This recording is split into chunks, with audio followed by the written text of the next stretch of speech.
Cool. Well, thank you firstly for taking the time. I know it's an off day and people have shit to do, so I'll try to keep this as short as I can. But yeah, it's gonna take me maybe an hour, maybe a bit longer, depending on how many questions we have. And this is also the space, to just ask a lot of questions. So the purpose of this meeting is not to have everyone understand every single detail about the boss. Um, for every single class, we can iron those things out individually, or there's a couple of little follow-ups things we discuss with specific classes for specific bosses. It's just so you can ask things that you might remember, or that specific tactics. If there's anything that doesn't make sense, we can just take the time to walk through it here in peace before we actually pull it off. I think what we've done in the past worked for the kind of level we were rating it, because most of the bosses are very straightforward. But I think this is just going to help to have a even better rating experience, specifically for things like Four Horsemen and Sephiron and Katie. So we're just going to walk through Military Wing, boss by boss, and then whenever we have questions, we'll just discuss it after I've finished one boss. Um, After Razuvious, after Gothik, and after, well, Four Horsemen is probably going to be a longer discussion with you know interaction. Um, Anna, are you recording already? Yes, it's recording. Perfect. Mm, okay, then let's just kick off with Razuvious. I'm just gonna share the boss fight video with you, so I'm gonna stream that for you. This is taken from. Um, this is not the right video. Sorry, I'm gonna pull up another one. This is one of two videos I've saved. This is the other one I was looking for. This is just a hardcore elite. HG Elite. Yeah, we're gonna watch another one together. It's not the one I wanted. This is the one we're gonna watch. Just a Twitch stream from Deathwish. Let me just close World of Warcraft here. It's annoying me. So let it just preload. So yeah, Razuvious. Let me just quickly kick off with the boss itself. What mechanics happen here before we watch the whole thing? Um, so for Razuvious, there's a couple of trash mobs we have to discuss before the boss fight kind of starts. There isn't much surprising trash. There is a couple of more of the spinner packs, once we go into military deeper. So as far as we've been, there's a couple of more spinner packs, I think 3 or 4, that we have to take care of until we get downstairs. And once we get downstairs, there's a couple of new trash mobs that we're going to see. I'm not going to watch them here now because they're simply very straightforward, most of them. There's the Death Knight Cavaliers, which is the big, Death Knights on horses. They have like an AoE curse and a cleave. So for tanks, that's pretty much just going to be pick your target, turn it around. They're going to cleave, as always. Nothing else to really take care of. Decurse whenever people do get cursed. More importantly, there's going to be the skeletal steeds. They are just horses. They have no rider. There's a couple of them. Just when you see Razuvious here, like on the backside of this area, there's going to be the steeds, and the steeds are fucking dangerous. If people remember from back in the day, or if anyone has a good solution to these steeds, please share it now. I've watched a couple of different videos, but all of them are very unspecific. They either skip trash, or it's old era videos where they don't really care for trash. So the steeds have an intercept, so they just randomly charge people. They have an AoE trample, which is like a AoE stun. Um, and for a caster, it's also very high, melee DPS, or like single target DPS. Um, so the best solution I came up with for these steeds is that we keep the caster camp, so everyone that's not a melee, we can keep those people far out. We can have Pike protecting us just like he does on Noth, so Pike can just like sit in the caster camp while the tanks walk up to the steeds. We could even park the hunter pets in between, but I think the only important thing we have to take care of is like be max range if you can. So that's for all casters, healers, hunters, be max range, and all melees. Almost act as bait. You just want to be, there so they can charge you and not a healer. I've seen at least one error rate where a warlock got one shot by one of the steeds, so we need to avoid that. Again, the best two solutions I have is be max range and have Pike in the camp so he can taunt it off. But the intercept, I think, is random. I haven't really seen a mechanic to it, or yeah. So if anyone knows a better solution, please let me know. Otherwise, we're gonna play it max range. Melees walk in, have pike with us, and park pets so they can also act as bait. That's the only free kind of pointers I do have for the steeds. It would just be very annoying to lose anyone We really. could pre-pot armor protection, armor pot. Um, we could. I think it might even be better to lip if you get intercepted. So instead of everybody armor potting, which is helping, the intercept is going to take at least a second to get to you. So the intercept itself, unless I'm missing something, does not deal a high amount of damage. It's just the mob getting to you. It's the auto attack of the mob that's going to kill you. But then again, people have to be quick. Armor potting could be an option as well. I think if we are max range and not randomly walk into them, I think we should be fine. Because I've really only seen this. How many of these packs are there? I think there's if I haven't counted them. I think it is 3. 3. Okay. Yeah, I believe in the stall area. I think there's 3 of them, but I can look it up, Giant. That would be 120 armor pots. I think that's fine to use, or like for casters. Yes, sure. Yeah, we can make that a thing. And if we Yeah, realize just then, pre-pot, log out, and have lip ready. yeah. Mm-hmm.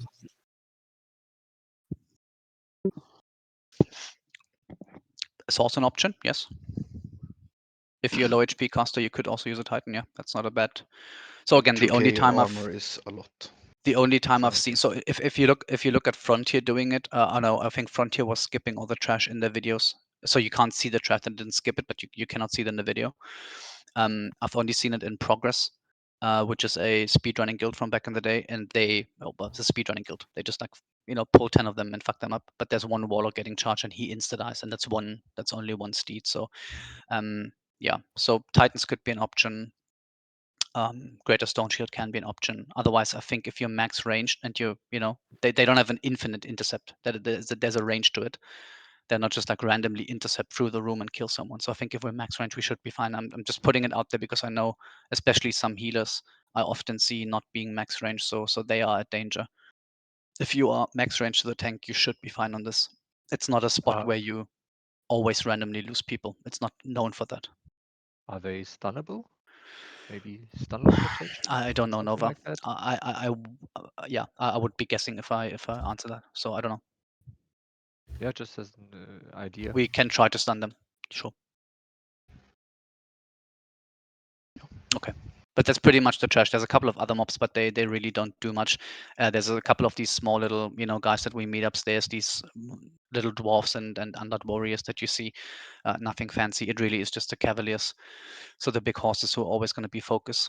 The cleavers, and then the steeds that are going to intercept and also AoE stun, which is also bad, right? So if we get intercepted, it's not just the one person getting intercepted and potentially dying from melee damage. It's also everybody that's close by is going to get stunned. So that's also bad. Just be aware of that. But I'll repeat that again once we actually get to military. I'm just going to continue with boss for now. I think we have a couple of good options on how to potentially play this. So for Razuvious, which is going to be our first boss in military, there isn't too many mechanics to Razuvious himself. It's a fairly straightforward boss, but it has to be played in a very specific way. So as Horde, we don't have the luxury of playing it with marbles and rogue tanks because we just don't have the dodge ratings on a rogue tank. We also don't have marbles available, so that is not an option. We are gonna stick to the option that, well, I think Cozy plays it, Hardcore Elite has been playing it as well. Harold has already kind of figured out the details on how to pull it off from a mage perspective. So we're gonna play what's gonna be called a mage tank, but it's not the mage actively tanking the boss. I'm gonna explain how that works in just a second. But generally the boss has 4 adds and it's the boss himself. These adds have 2 mechanics. They can taunt and they can shield wall. So the main tanks on this boss fight are always going to be the adds. It's never going to be one of our players because Razuvious has a mechanic called Unbalancing Strike, which will literally one-shot tanks even in full tier 3 Nax gear. They will just die. It's like, I don't know, 200k damage or some crazy high number. So you cannot tank Razuvious, otherwise you will die. The second mechanic is Disrupting Shout, which is just gonna drain mana of all mana users if you are in line of sight to him, but it's also gonna convert that damage into mana. So if you are full mana, and this is why you also see everybody in this video being half their mana, if you manage to not dodge it, you will probably one-shot yourself because the mana conversion to health is just gonna kill you. If you manage to not, if you don't manage to, line of sight it. So the way this boss fight works, so we're gonna play the, well, established way of playing it, but we're, with the tweak of the mage tank. The idea of the boss fight is to mind control these understudies, that's what the mobs are called, and just tank the boss with the understudy and then DPSing the boss, just as you normally would. So there's no main tank in this boss fight. So the way we're going to do this is, and you're going to see this here, you have 2 priests, all 3, they're just going to walk up to this little area over here so they can mind soothe the first guy to move closer, and they will pull with mind control, whilst everybody else is going to, will either be standing here, over here. I'll make a decision on that soon, how we're going to split it. But a priest is going to walk up, mind control the understudy, attack boss, and then pull it into a specific position. So for Razuvious, the tank position is going to be down here. The reason for this is so that the priests can continue mind controlling targets that are going to be tanked here whilst being outside of line of sight of Disrupting Shout. So the boss is going to be standing here, and if he shouts, they cannot get hit. So they are always safe while they're mind controlling the boss. Other casters could also position here to do the same thing. However, they would probably need to run into DPS, but that's details. So getting back to how the boss fight works, you mind control an understudy, you pick up the boss, drag it to tank spot. The tanks or the understudies, that their taunts last way longer than normal taunts. So their taunts are 20 seconds. Just quickly put it up. So their taunts are 20 seconds with a 60-second cooldown, and their shield wall also lasts, I think, I don't know the exact duration of how long the shield wall lasts, but they only have a 30-second cooldown on shield wall. So you pick them up, bring them in position, you start taunting. Taunting for 20 seconds obviously means everybody is free to DPS, but you should never go above the understudy or above the mage tank. I'll specifically talk about the mage tank, in a minute or two. But the idea is that you take the first understudy, you taunt the boss, a second priest before that taunt runs off. So let's say at like 15 seconds, the second priest will mind control a second one, bring it in, taunt off the first understudy, and then bring the first understudy that mind control can break, and you bring it back to the pack. So 3 of these understudies are always going to be off tanked by our tanks. Let's say, Giant Stalwart and Dazo are tanking here, whilst the priests stand on this little corner and mind control, in a rotation.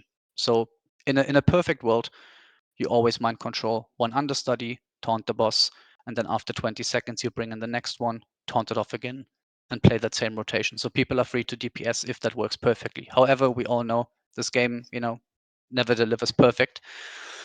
There's issues like a heartbeat, right? So if there's a heartbeat in this game, the mind control can break. If that happens and the mind control breaks, then Razuvious is gonna, either run for the priest if that threat is being transferred, let's say, or it will run for any other player that has threat. It's not automatically that it happens. The threat on the understudy is still available, but that's only when the mind control is still active. So let's say, what's a good example? So let's say the taunt ends. If the taunt timer just runs out, Razuvious will still be on that understudy if it's first in threat. So the taunt is just a safety net, but the threat works the normal same way as threat always works in this game. But if you remove the mind controller, if it breaks, then obviously that threat is wiped and that understudy becomes hostile again. So, it's a threat drop. That's why we have to either overlap it or do it in a perfect rotation. If we have heartbeat and that mind control just randomly breaks, then we have a problem. The only solution to a heartbeat is either having an understudy ready to taunt off. We can do target dummies. We can do lip AoE taunts. Then again, you can never be hit by the boss. He's going to one-shot you if he uses his ability. So, that's an emergency option. So that's why you need a mage tank. The idea of the mage tank is to just be, second highest or highest in threat. It doesn't really matter as long as the taunts go off in time even first in threat for the mage will be fine, because the taunt is overriding the first in threat as long as it's active, right? So the mage tank, in that case, probably Herald, is going to start with a high combustion stack on the boss. Then he's going to get the ignite threat while all the other mages are pumping for that ignite. And Herald will, at a certain point, couple of seconds into the boss fight, just start running away. So instead of fighting the boss, Herald is just going to keep that ignite. He's going to run out that area. There's a ramp that goes down to Razuvious. Herald is going to be standing idle at that ramp for us in order to reset the boss. So if we get a heartbeat that we can't get under control because we don't have a second priest mind controlling in time, or our target dummies are gone or whatever, Razuvious will just straight up run for that mage, but nobody else. And that gives us the option to reset the boss. So that's the safety net to heartbeat or any mind control breaks. Now, I've done a lot of talking. Does that, in a nutshell for now, make sense before we watch the fight? How Or should long we is just- mind control? 20 seconds. The mind control, sorry. Yes. I don't even know how long the channeling is, to be honest. Because my 1 minute. question is why we don't mind control all the arts at once and then just rotate the town. They will when the mind control falls off, they have a fortified mind debuff, Yes. which allows them not to They be become mind immune. controlled for I 60 see. seconds Okay. again. There's two It's clear. issues. So the first one is what Nova just said. So the first issue is that they become immune to mind control, but also, and Syken pointed this out from Cozy, and it's also a known thing to mind control itself, right? Mind control creates a shit ton of threat. So, if people would 10K. just randomly mind control these mobs, then they would just turn for the priest if it breaks or if they cancel it. Basically, Yeah, we so the tested priest- with Goody. It will give like the amount of max health of the target, so it would be 90k threat for each Yeah. race. I think mind control's 10k threat, and if it heartbeats, the priest should always petri. Yeah. So what and and Hansuk, you've been there as well, and Syken pointed it out as well. So if that mind control, if that heartbeats, there is, I don't know if it's a bug or if it's an intended feature of the game, who knows? But apparently this was a new thing when it happened first. There's a high threat transfer to that priest, and you said they have to petri probably so to reset threat, because otherwise they'll just have infinite threat almost on them. When we talk about yeah, reach, I think we it's a need to be a 10K. little bit more precise when we talk about threats. So the priest mind controls the understudy. So when the heartbeat happens, he always gets threat from the understudy. So that's normal. That is what should happen. And in order to offset that, you do have a tank next to it, and you also have dummies. Anyone else not hearing anything? No, I'm hearing everything. I hear Syken. Yeah. So that is the normal intended portion. The non-intended portion is just being a bit more precise. The non-intended portion is that originally Razuvious himself is taunted by the understudy. That is the 20 seconds taunt. Therefore, even if mind control breaks on his threat table, he still has the understudy as the main guy to hit for the next 18 seconds or whatever.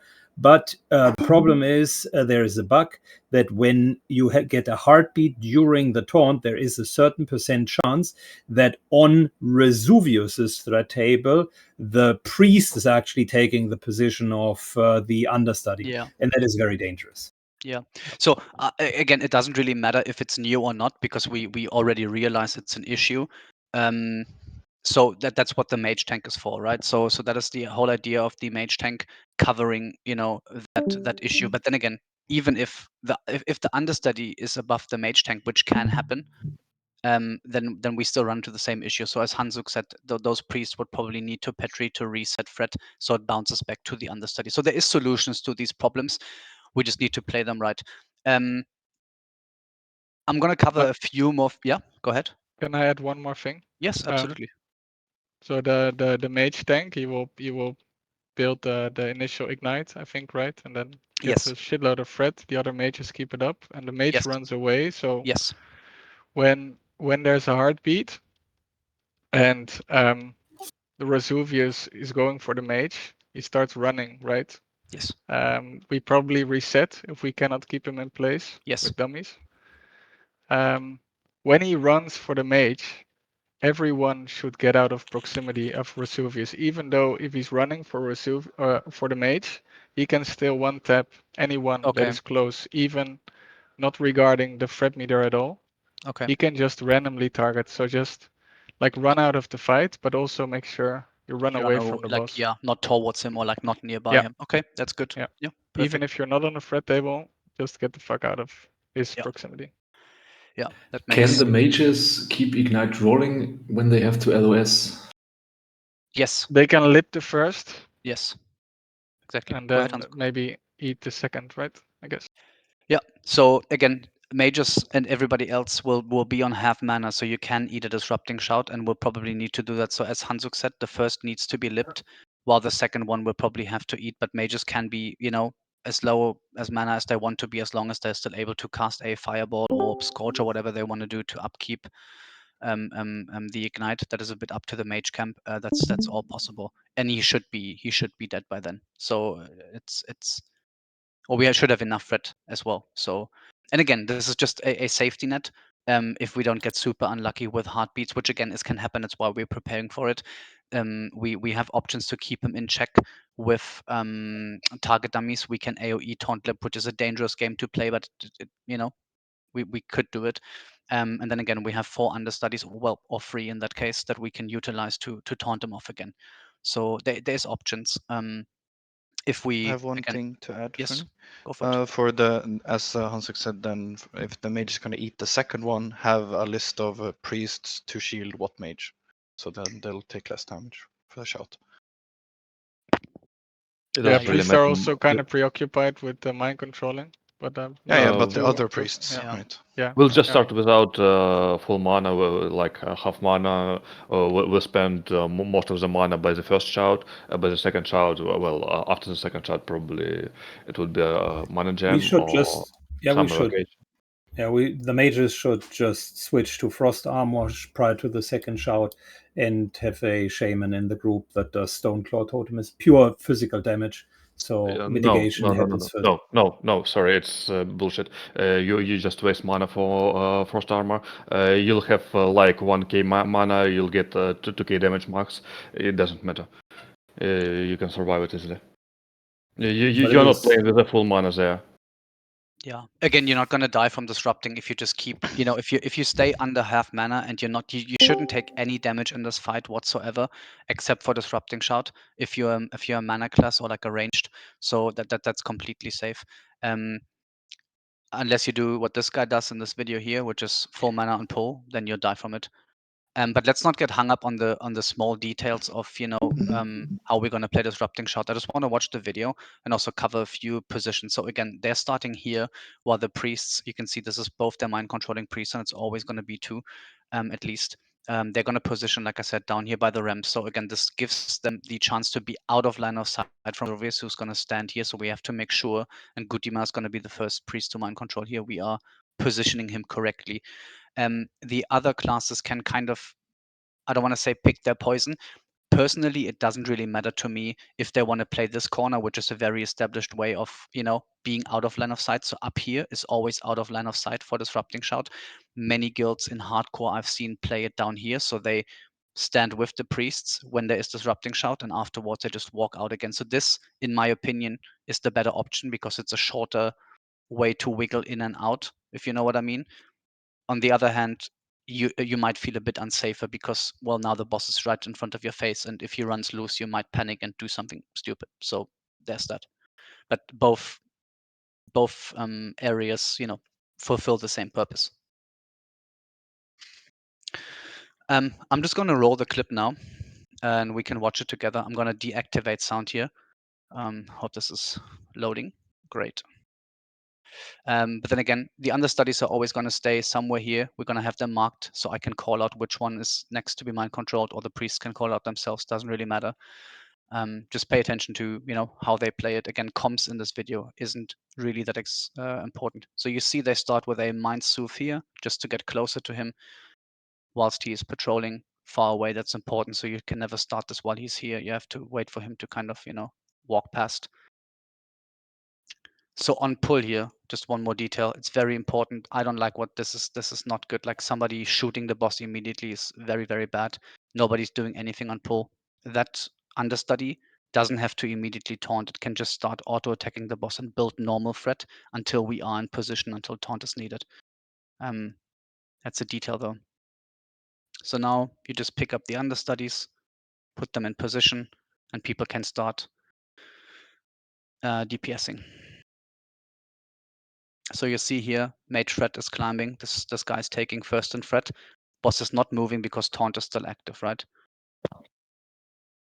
So I just want to go back a few seconds here. Just watch this. So I have this weak aura as well where we can see the taunts.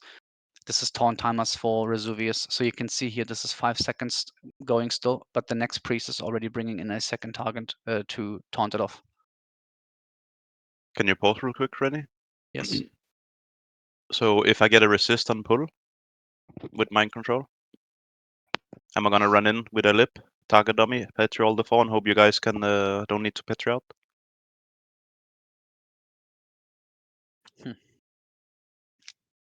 That's a detail. Take it after.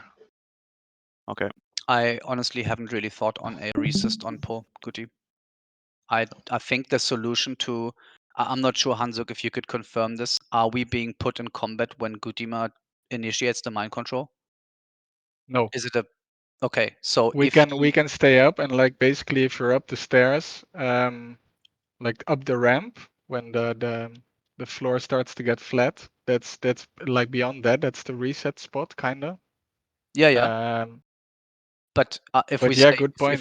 if we were to stay here, is it a proximity aggro because one pulled him, or because if we get not in combat, and that's an important detail, if we wouldn't be in combat, Gutima could just petri and Can you just rewind a bit back so we can see when they put in combat? I'd have to ask. Yeah, he's Okay, immediately then- in The first combat. time we did it, we used a rogue with full dodge gear, right? With full avoidance gear and Yeah. evasion up, and you can just tank it for 30 seconds straight. And then Yeah, we rolled the understudies. But I think they changed it. They used the priest pool now. There's always the 1% resist chance, right? Regardless of the hit rating. yes. Yes. And we had like at least 6 priests die already to Razuvious alone.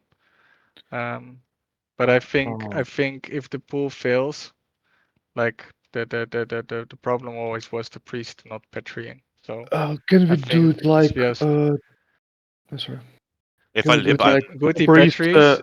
Guti Okay, can we just Petries, yeah. 10 people target dummy and everybody runs out. If he comes running for you, you just petri also.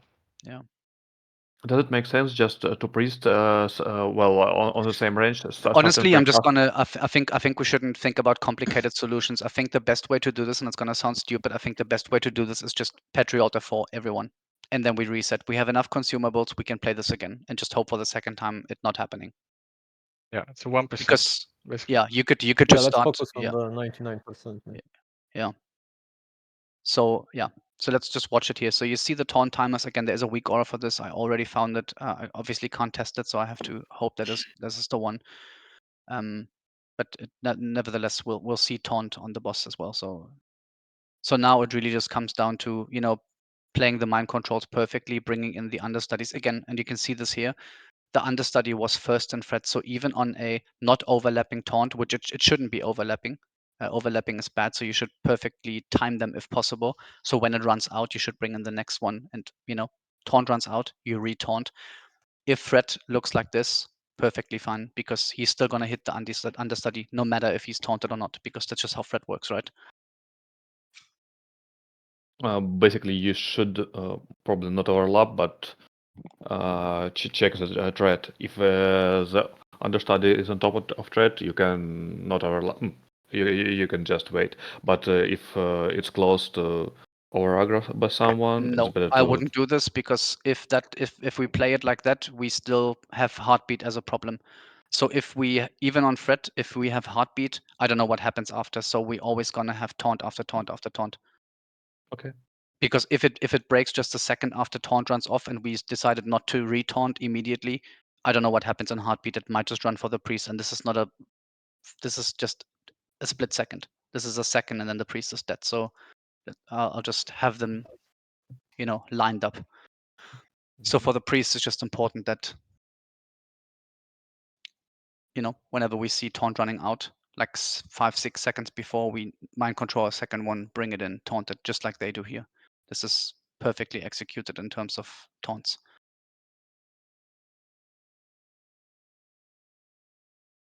So healers, ranged casters, you can pay attention to these people and disrupting shout. Shouters timer's running down here at the moment, so they will just run out of line of sight just shortly before it happens, chill up here, wait for shout to go out and walk back into their positions to heal, cast, or whatever. Fairly straightforward for casters. Run out on shout, just like Chromagus. Run out, wait for it to go out, run back in, continue healing, continue DPS. Not a tough boss fight in that regard. And that's pretty much it for the execution phase. The preparation of mind controls and what ifs is the problem here. But I'm agreeing. Let's focus on the 99%. I would just call for a full Petri out.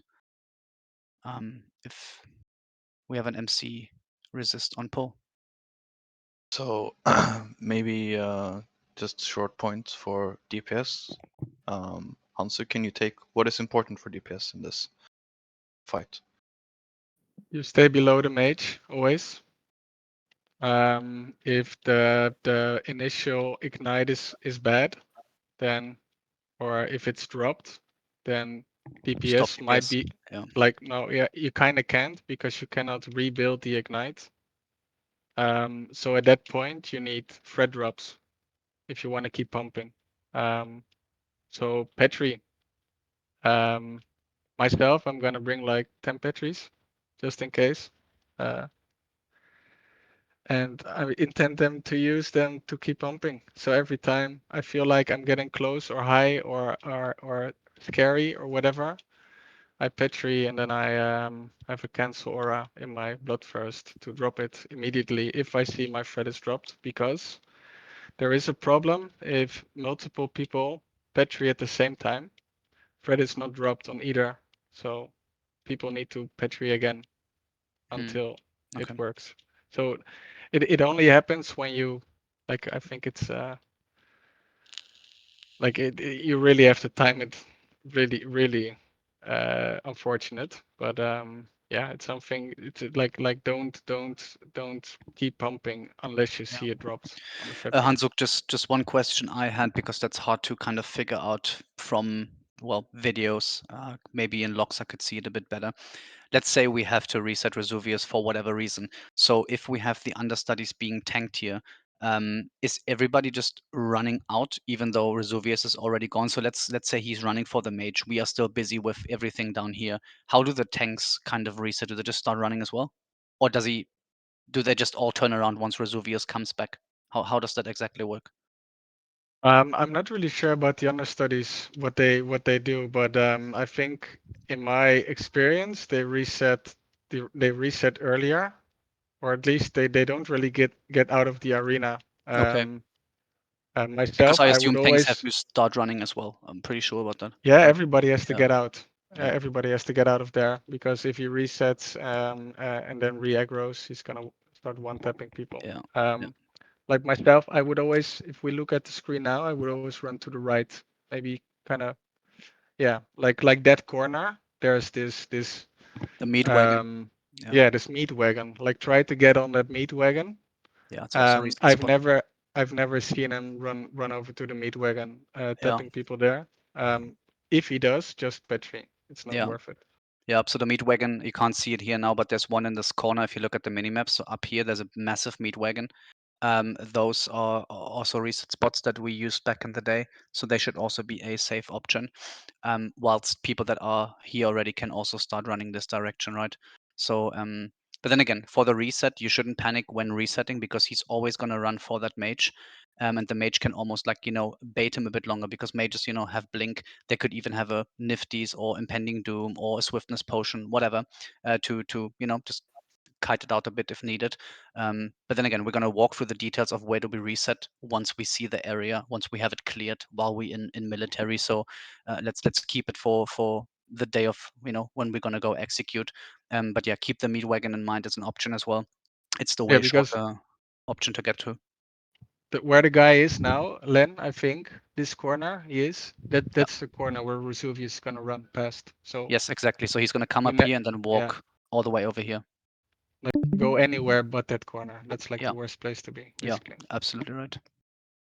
Okay, I'm not gonna watch this mage tanking thing, I guess, or we can watch it. So this is basically, I'm just gonna go back a little bit and do this full screen so you can see what the mage is doing if you're interested. So this mage now obviously has highest threat, but still taunted by the understudies. But now there was either mind control break or the taunt ran out. I think taunt is still active. So this mage is now resetting. So he just runs back with blink.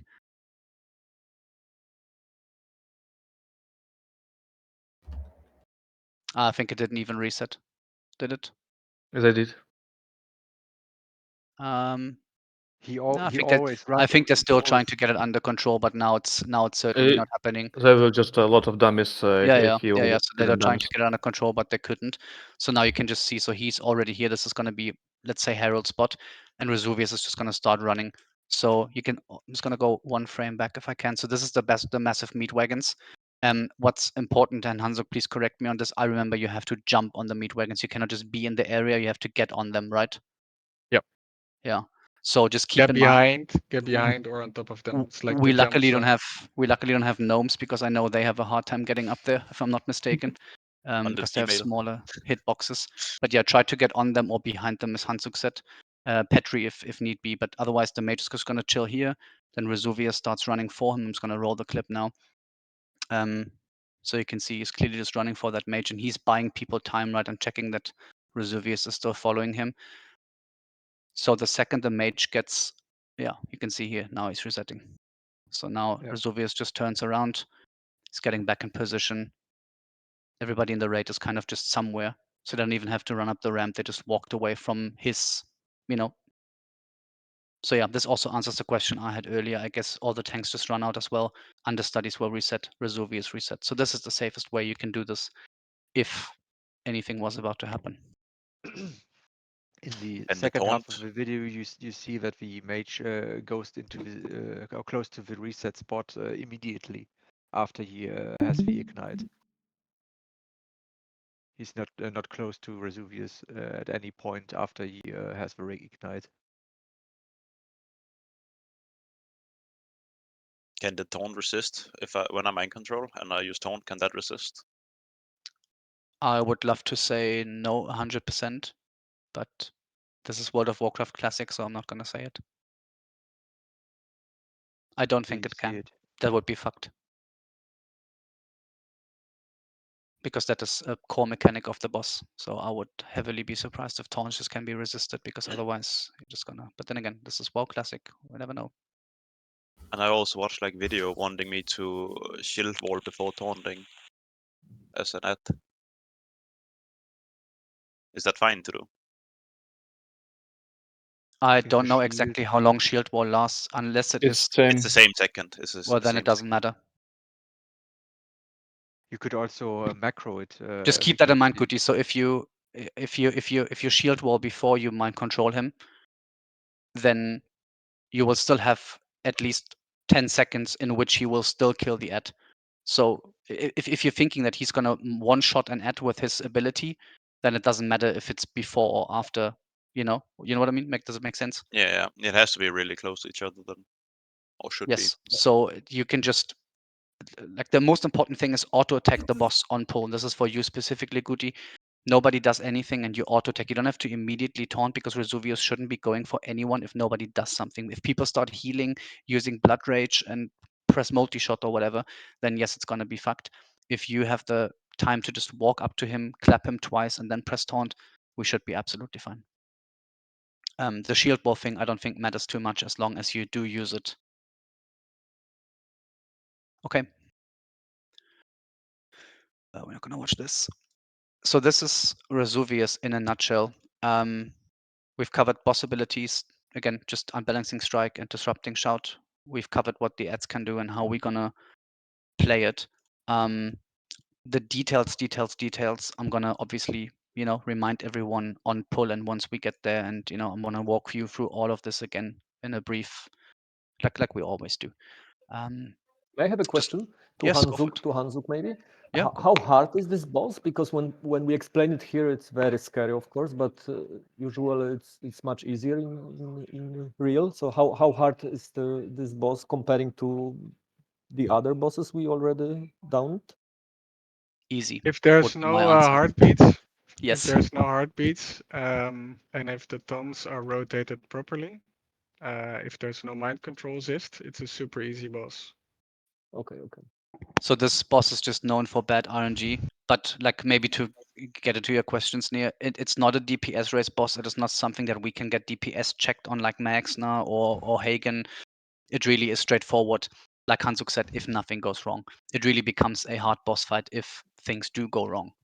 Yeah, but If we have if bad he luck, doesn't go yeah. if he doesn't go down fast enough, the odds of bad RNG are increasing. So Yes. it's like don't be scared. If you're Yeah. not third on threat, don't be scared. Just pump. Yeah.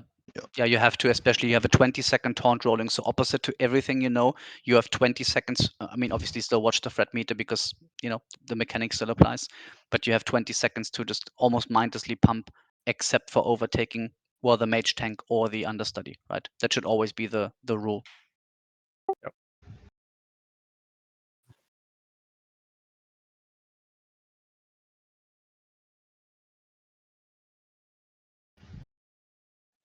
The mage usually, but sometimes also the priest. That's why the Yeah. priest should Yeah. always petri. So let's make that a rule for all the priests. If mind control breaks, don't even think about doing anything else, just petri.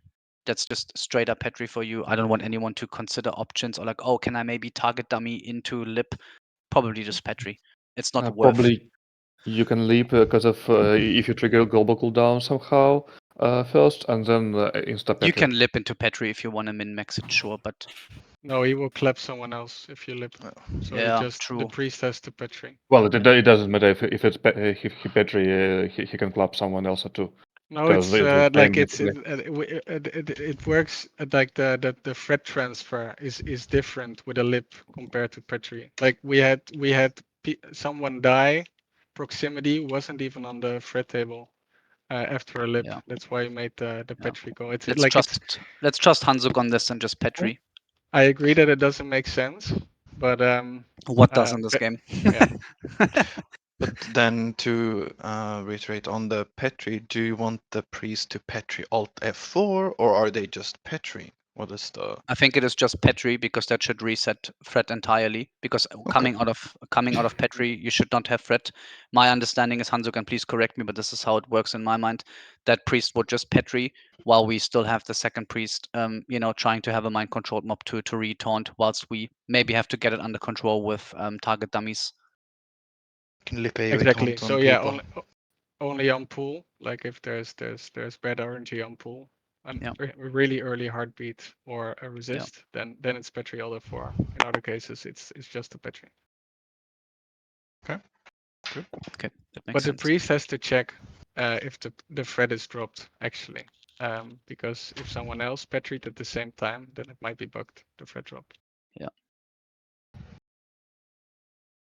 Hansuk, do you even use Titan or you just petri to cancel your threat? I will use Titan on the trash, because the trash is super scary, and then I intend to use, maybe. Hanzuk, I know Petri this. on the bosses, yeah? Sorry. And then just Petris on the bosses, yes? If Yeah. it's So for example, if we have multiple tries, and I petri on the first attempt, I wouldn't have Titans up on the start of the fight on the second attempt, right? I don't care. I shouldn't take any damage on the fight. If I Yes. take damage, it's gonna be a one tap anyway. So Yeah. you don't need Titans. on this Yeah. fight. But Hansuk, I wouldn't- know on Alliance it's a bit different because you have more options on certain things, but do you have another solution than the ones I've proposed to the steeds, to the charge intercept one-shot thing? precast properly. Like I feel we need to practice better precast if we have all ranged. Like Yeah. like really time it well, then one should already be dead. Yeah. Once we get there, then it's a lot safer. Okay, but do you agree that probably being max range whilst having a caster goalie is the best options we have? I guess, yeah. Okay. Cozy If had it's the, the yard you might range. want, you might want to speak with Hanatan. Cozy had a new strat that I found convincing. Casters were basically out of line of sight. The melee pack zerged the horses together, and the healers were also out of line of sight from the horses. It's kind of the position like Firemore and so on, and that way no one got charged. But I don't know how feasible that is for us. Just How do replaying you? what they. I kind of understand the idea for the casters, but how do you heal the melees if the healers are out of line of sight? Well, melees are standing on one side, right? And they are in line of sight of the healers. Then the horses are basically out of line of sight, just like if you were from Firemore and they didn't care about parry haste. So they all melees attack from one side, and basically the horses were positioned in a way that they didn't have a direct line of sight to the healers. I'll need to think about it to see where it can. I understand the idea. I just need to visualize where to put the horses to make that work. Hanatan knows the details there. I'm just replaying where I was positioned and thank what you. we did, and that worked relatively easy. Okay. Yeah, But I mean they were actually scary. Like that was one of the very few situations where Cozy they pulled 2 packs, like horses plus something else, and that was where the Discord lit up. So that I can confirm they are actually really, really tough. Yeah, they are scary. So it's good to have those precautions in mind. I'll see if I can visualize it somehow so we can do the same, because I think it makes sense to have people not in line of sight. I think shamans should be fine on this because they wear shields and wear mail. I don't think they'll get one shot. I'm not saying I'm gonna find it out, but I think they should survive it. But a mage or warlock, or they probably don't. Priests maybe don't. Just one last note for Razuvious. It's a small little thing, but I'm gonna say that again once we are there. He's undead, so we can equip the Argent Dawn trinkets. I think we might still underuse trinkets in Max. So just be aware of that if you're DPS. We can wear the trinket for in Max. One question. Before the boss, you're talking about the 3 packs with horses, but I know for sure there's more packs on the right side. We usually kill them, but I don't remember if they pull if we don't. Yes. We're gonna clear everything. They do pull with Razuvious, from what I've heard. So the whole Yeah, room but is isn't there fully like more than 3 horse packs then? There is more packs, but they not all include horses. Oh, okay. There's double packs. I think there's only 1 free pack. Yeah. Oh, okay.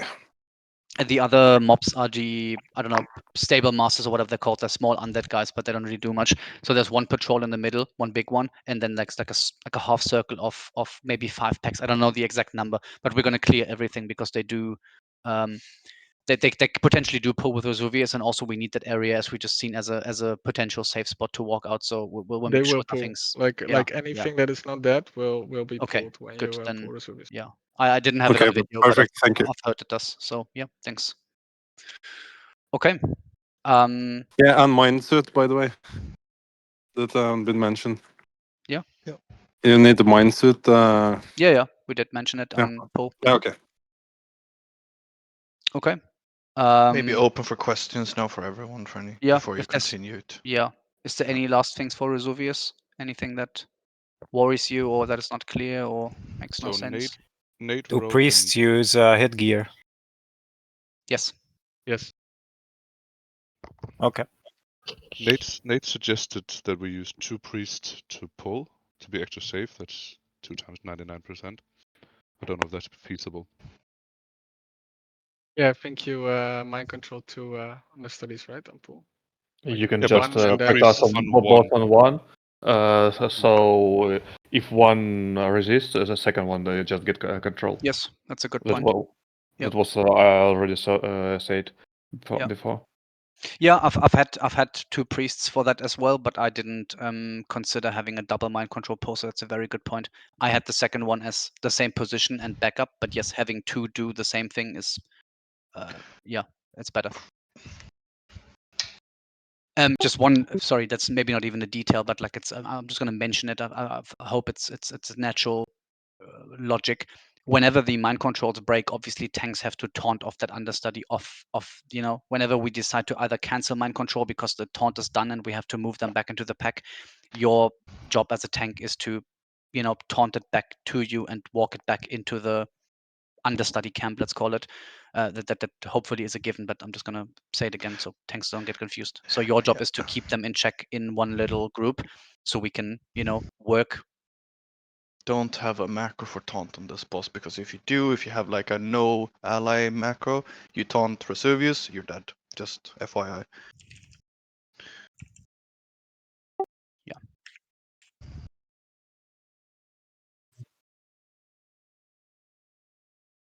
Yes.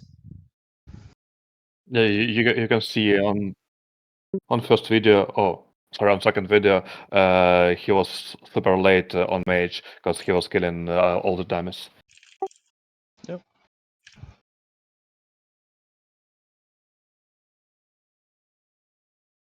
No, No, I believe they just spam it. We just dump the pack. And it's also too hard to coordinate. Otherwise, Yeah. people will never know, has person X already dropped? Can I drop now? They just spam it. So he's gonna do like a.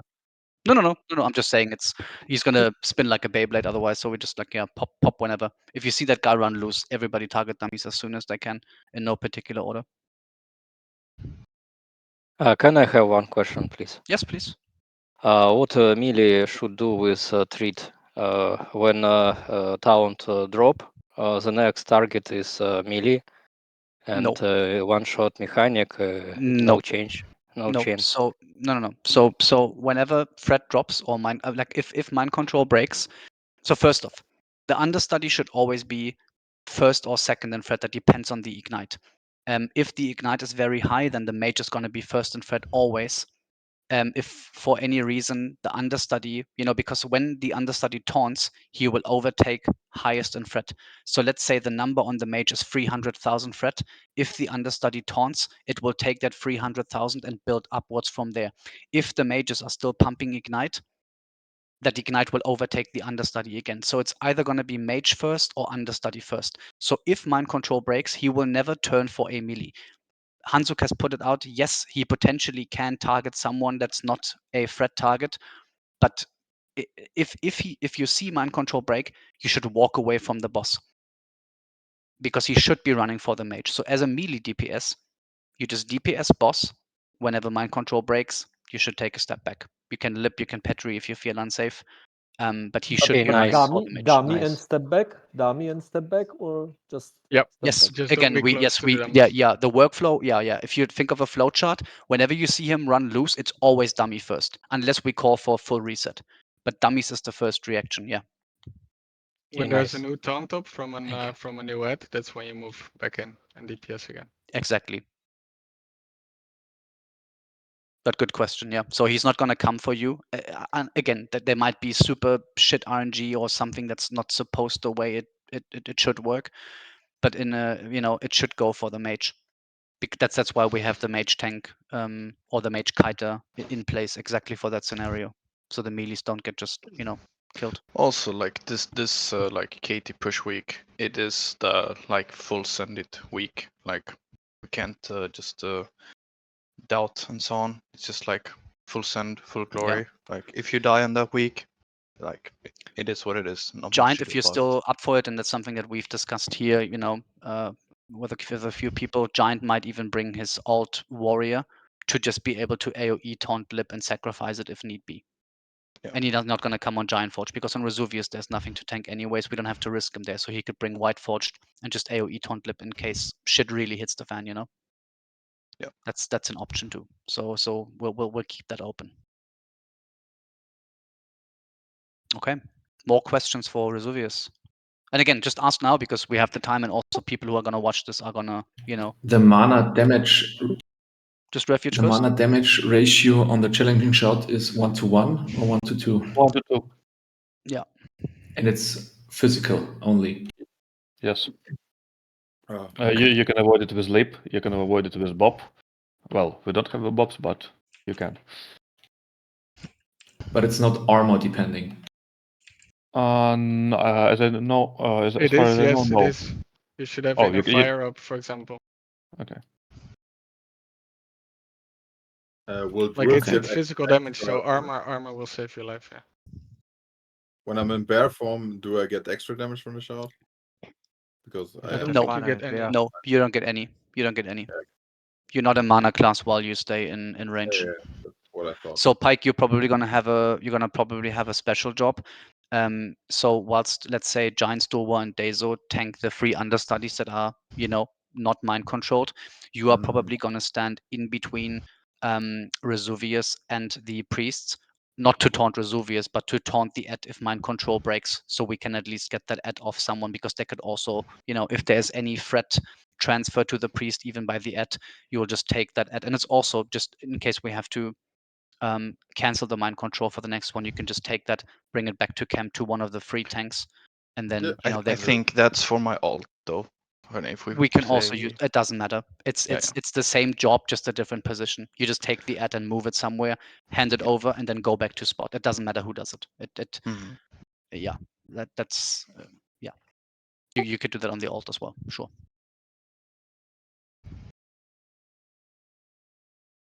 So like I think Harold or Hansuk said earlier, on the first one you'll have to lip it. The second one you'll need to eat it to keep ignite up. So always make sure you're low on mana. Play your cooldowns right. Like don't pop a major mana potion when you're half mana. Just go as low as needed, and then refresh mana from there. You might even want to consider just getting a 1-tech Evo or something. So just like think about it a little bit. You want to stay low on mana but high enough to continuously cast. Yeah, you want the biggest, fattest ignite you can get, basically here. It's gonna, you want to keep fully the rate pump safe. it. Yes. Yeah, to be fair, but by the second shout, it should be already enough threat, so it doesn't matter if it drops.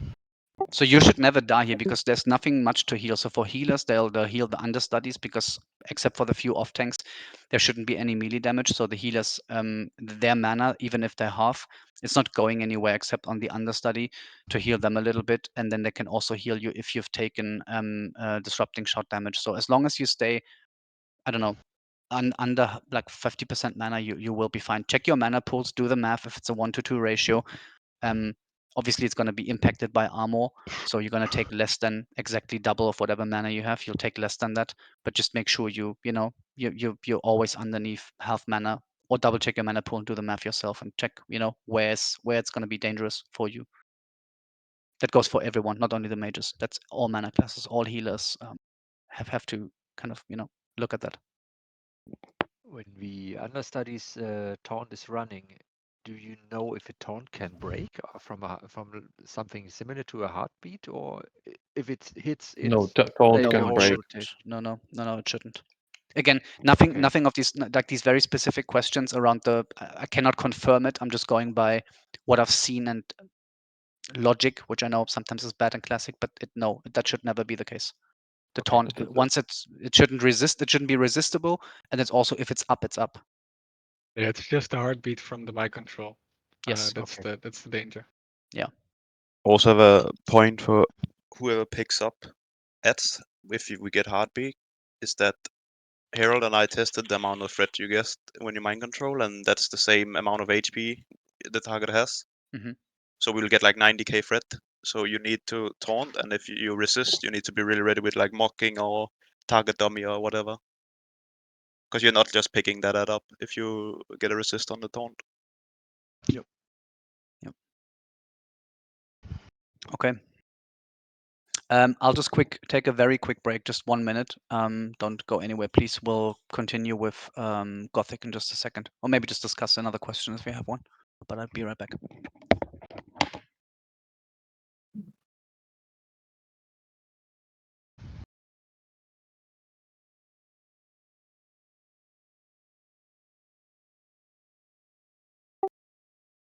Look, yeah, yeah. I will explain it a bit later. Well, in a bit channel, because Hanzok, are you sure you can decrease damage from the disruption shout with armor? I'm just looking into the LEM Vic aura, and it's strictly showing me the numbers just twice of the his mana. Yeah, I'm not sure actually, but it's always good to have stuff Yeah, like this. I will just try to find some disruption shout damage in logs and check if it's decreased with armor or not. So Yeah, we I can kind see. of assumed because it was physical, but Yeah, yeah, but it could be a sometimes specific physical kind of damage red. Yeah, is not reduced, yeah, especially for some specific mechanics. yeah. I'm not sure by any means on that. Okay. Okay, I'm back. I'm gonna continue with Gothic for now. Just give me 1 second. Just gonna share my. Let's go into presentation mode here. This is taking longer than I thought it would, but that's fine. It's good that we get all this stuff out the way now. So I hope you brought some extra time. If you have to drop, then obviously there's nothing you can do about that. But There's always a video to watch. That's why we are recording, right? okay, so let's go over a little bit of Gothic. So before I start talking about all these trash mobs, and I've just listed them up. So Gothic is a bit of a different boss fight. So on Gothic, we're going to split the raid in 2 sides. So there's a living side and there's an undead side to Gothic. So we have to split the raid, and it has to be a somewhat specific raid split. Let that be my problem and what the split is going to be and why. What's important for you to know is that half of the raid is fighting one side while the other half is fighting the other side. The boss is just going to stand on the balcony and watch us for 4.5 minutes. That is hard coded and cannot be sped up. So it's just a set amount of mobs and a set amount of time we have to survive in order to, have the boss fight. On the living side, there's going to be some mobs spawning that I'm going to go over now. Whenever we kill one of the mobs on the living side, they're going to respawn on the undead side. So the whole idea of this boss fight, think of a bit of a gauntlet in a way, or like a zombie survival game. Whatever we kill on living, people have to kill on undead. So we have to kind of communicate and make sure that we don't overrun the undead side, because the living side is very static. So on living, mobs always spawn in the same location, and we have a kill order for what mobs do we have to kill in what order. So living is a bit simpler. Undead, however, mobs can respawn across the room in different bone piles. So we have to make sure that we understand, okay, the undead side has to run from mob to mob, and they always have to play fetch with them. So they're always going to be a bit slower, and we have to make sure to not overrun the undead side by spawning more mobs when we are killing on living. So that's the whole idea of the first phase of the boss fight. But that's also pretty much it, because the boss fight itself is very easy. There's almost no mechanics. So it's more important to understand what do the trash mobs do, and why do we kill them in what order.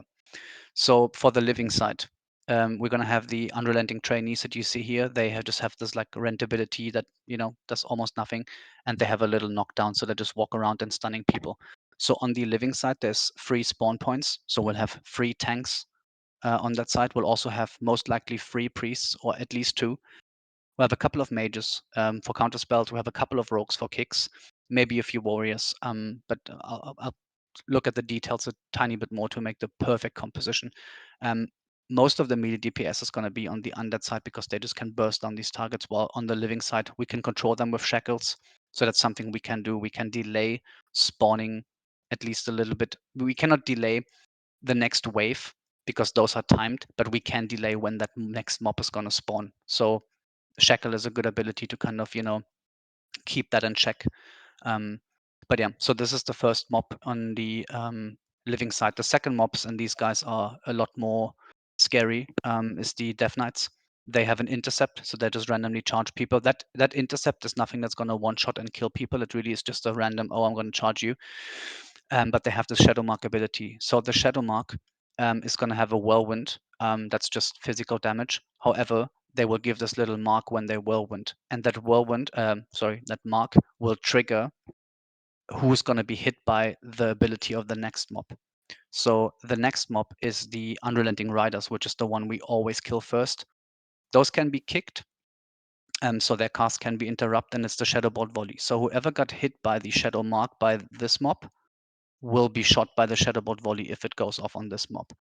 Again, the Shadowbolt Volley is nothing that's gonna do 10k damage and just, one-shot you, but we want to mitigate as much damage as possible. So GSBP will be pre-potted, and we have rogues, we have warriors to pummel, we have mages to counterspell. There's never going to be 5 of them, so it's very easy to keep that in check if played right. I also have this aura where they're just going to deal shadow damage to everyone around them, so that's why we kill them first. Again, not every wave will spawn a rider. There's going to be waves of just trainees. There's going to be a wave of a rider and Death Knights. It's mixed. So the kill order on the living side is always going to be Horse Guy first, then the Death Knight, then the little trainee. And that's really everything to living side. Again, it is the easier side of the two of them. So now the undead side. One mob that can spawn as a respawn is these little spectral trainees. They have an arcane explosion, so GAPP can obviously be pre-potted. It's a very short cast. I don't know the cast time exactly. Oh, it's a 1-second cast. It says even here, so it can be kicked, but people have to be quick. So rogues can kick, warriors can pummel. Second mob is these Death Knight respawns. So those cleave, they sunder armor, they have whirlwind, and they mana burn. So these guys are super dangerous. Best way to do it, and this goes out to the tanks, is tank them away, well, facing away from the raid and not inside of anyone. Again, there's whirlwind, there's cleave, there's mana burn, so these have to die first or second. I'll check in a second. But first and foremost, they have to be tanked away from people. The next mob is the Spectral Rider.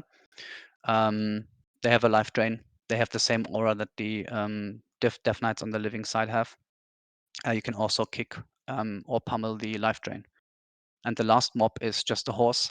They don't do much except for this little stomp. So that's as you can see here, extra damage to the next attack and slows target movement speed. As you can see, there's 4 mobs on undead and 3 on living. So, one mob is going to spawn 2 mobs. That's why we can easily overrun undead if we, just kill stuff too quickly on living. So it's not a DPS race. Again, this is all timed. The waves are timed and the boss spawn is timed. So, we take it easy and just play it by ear almost and communicate with the undead side. Are you fine? Okay, cool. We'll send over more mobs. Kill order here is going to be the Spectral goes first. First, they're easy to nuke, so we have 1 mob out the way, but they also have the Arcane Explosion. And then we have the, what's his name again? The Spectral Rider. Then we kill the Death Knights. And last we kill the Horse. So that is the kill order on those mobs. I'm going to stop the presentation here and just go over to the boss fight. The problem is we're only going to see the living side, at least for the one video I've selected for now. So I'm going to jump over to an older video from Progress, which is a speedrunning guild. So those guys are going to look a bit advanced in terms of kill speed. But we're just going to watch that. So they're just positioning here. This is just the boss room. This is living side, so this is the free spawns we can have for, this is the free set spawns. And you can see there's DBM timers for when the waves are going to spawn. Again, those waves cannot be delayed. They will always spawn no matter what.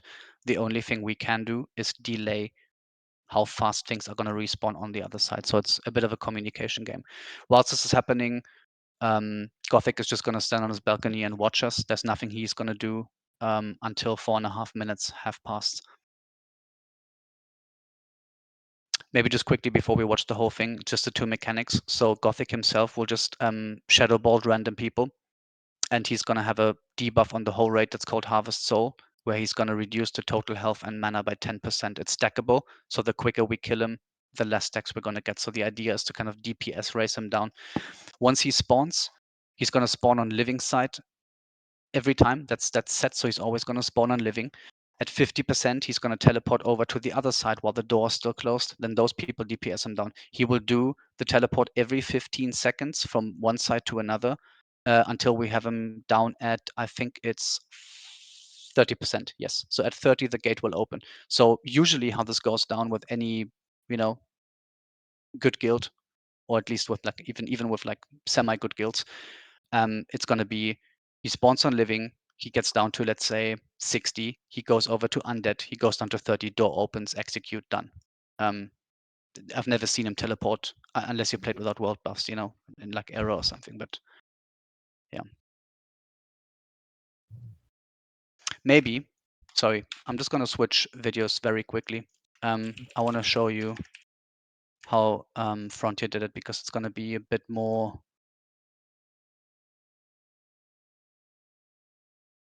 realistic. Just find that quickly.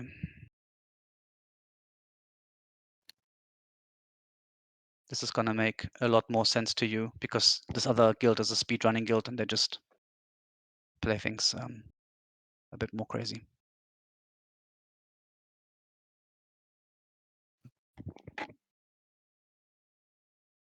So trainees are not even leads, okay. Yeah. They just die. The small ones, yes, they're very easy to kill. Mm-hmm.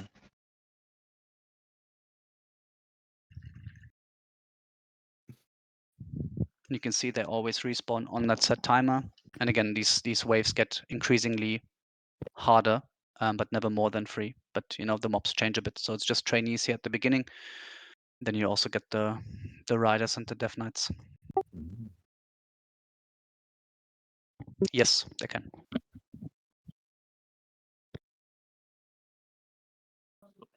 Not override the undead side. We just don't DPS, yes? Just tank and wait, or? We can shackle them. Again, I'm just going to pause here for a second. Again, the waves are timed. So the wave will always happen no matter how many mobs are still alive. So the only way so that we can delay the spawns on undead is by shackling one and just delaying the kill time. But we have to eventually kill them, because it's gonna the same problem if we delay it for too long. So shackle can delay it. Polymorph on a trainee would delay that guy respawning. So whenever undead side is moving a lot because the spawns are bad, or because they're just lacking DPS, or they split DPS for whatever reason, they have their own spawns plus our mobs, yes? Let's say our the ones from. They have bone piles, so they're gonna spawn randomly across the undead room. So they have to move a lot more. They have no set spawns on undead. And remember, this side has only 3 mobs, while one of these mobs spawns 2 on the other side. So their undead always gets more mobs than living, because we're making one, spawn 2. That's just how that is. So here on living, it really is just DPSing down the mobs. Again, this is not a DPS race. Again, you have to make the wave timer, obviously, but it's not a kill them as quick as you can all the time. As you can see here, riders can be counterspelled, kicked.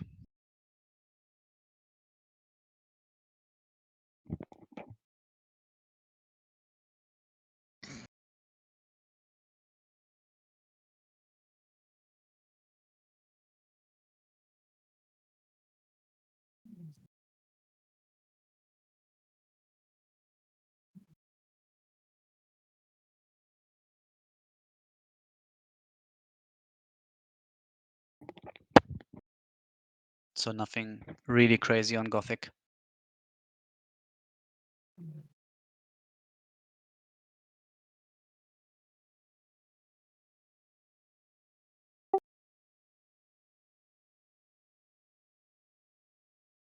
Yes.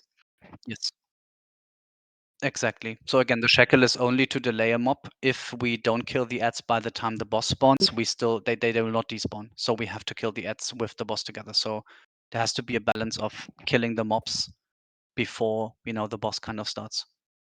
It's really just helping undead side to not be overrun, which I'm gonna sound a bit over dramatic when I mean overrun, but I've seen it before. Again, this is worse guilds in error. I'm not saying this is us, but even here you'll see an eventual shackle where the undead side is just like, oh, we had to move a lot, or it's just bit unlucky. Just delay one for us, and they will delay it by like 5 seconds, which So doesn't sound undead like much, but it calls is.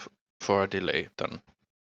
That's how Undead the should comms call go. for a delay. I could also stand by the gate because there's nothing much for me to do here anyways. There's not much healing I would need to do. I could just stand by the gate and also watch Undead through the gate.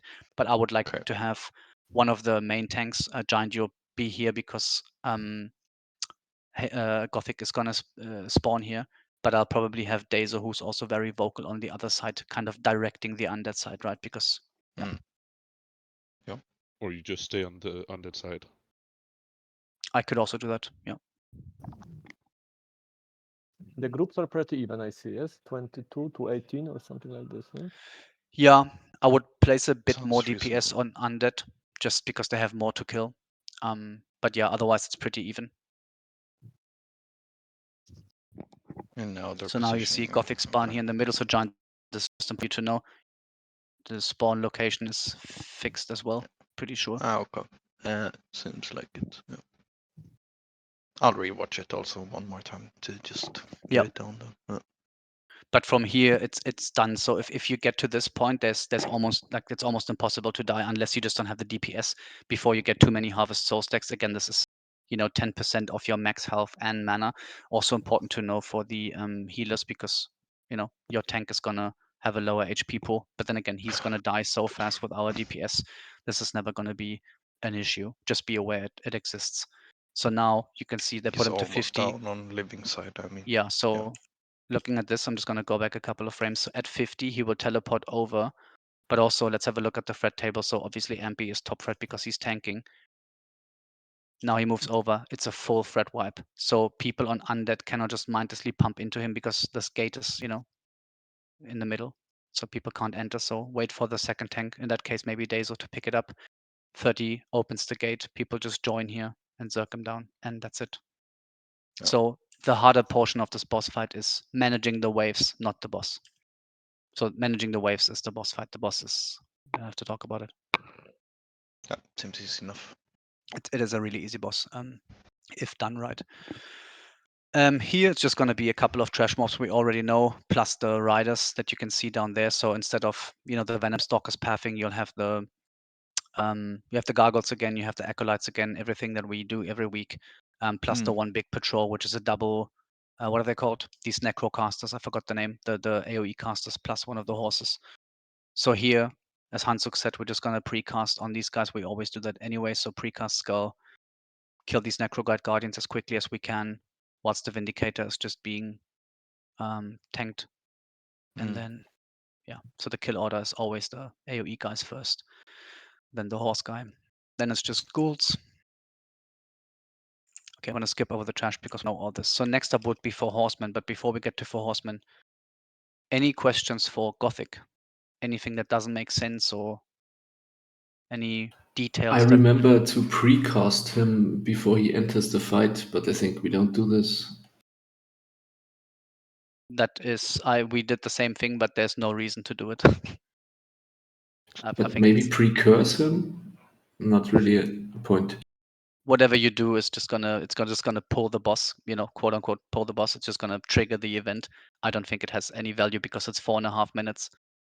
What is any precast gonna do? It's I don't By the time he can teleport down, I think 10 seconds into the teleport from the balcony down, you can target him already. I remember sending the first fireball in. What about Fred when he arrives? Yeah, let's not do that.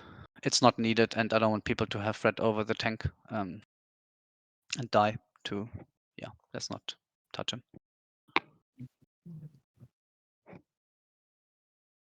Okay, are we ready for the big one, or still any questions for Gothik?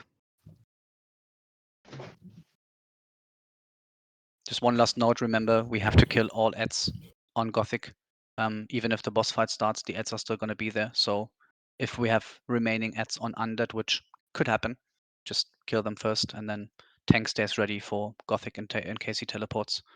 But that's Do pretty we much skip trash before between Razuvious and Gothik? Yes, Yeah. good point. So there is a not lockout skip, but if you lock out for more than 5 minutes after Razuvious, the trash in between Razuvious and Gothik, except for maybe 1 or 2 packs, will completely despawn. It is, in my opinion, maybe the worst trash in Nax. so it's good that it's skippable. There's like flying brooms and flying Yeah, whirlwinds swords, too. whatever. They are really bad. I've confirmed with Syken, because he just recently did it in Cozy, that the lockout still works. So we're also gonna make use of the same. So we just skip it by logging out for 6 minutes, take a break, and then we have that trash out the way, because it is really annoying trash, and yeah, it can kill people easily because it's Funny. Mhm. I think it might be that one from the dungeon has to Hearthstone light up and then reset it as well. Maybe, yeah. I don't know, to be honest.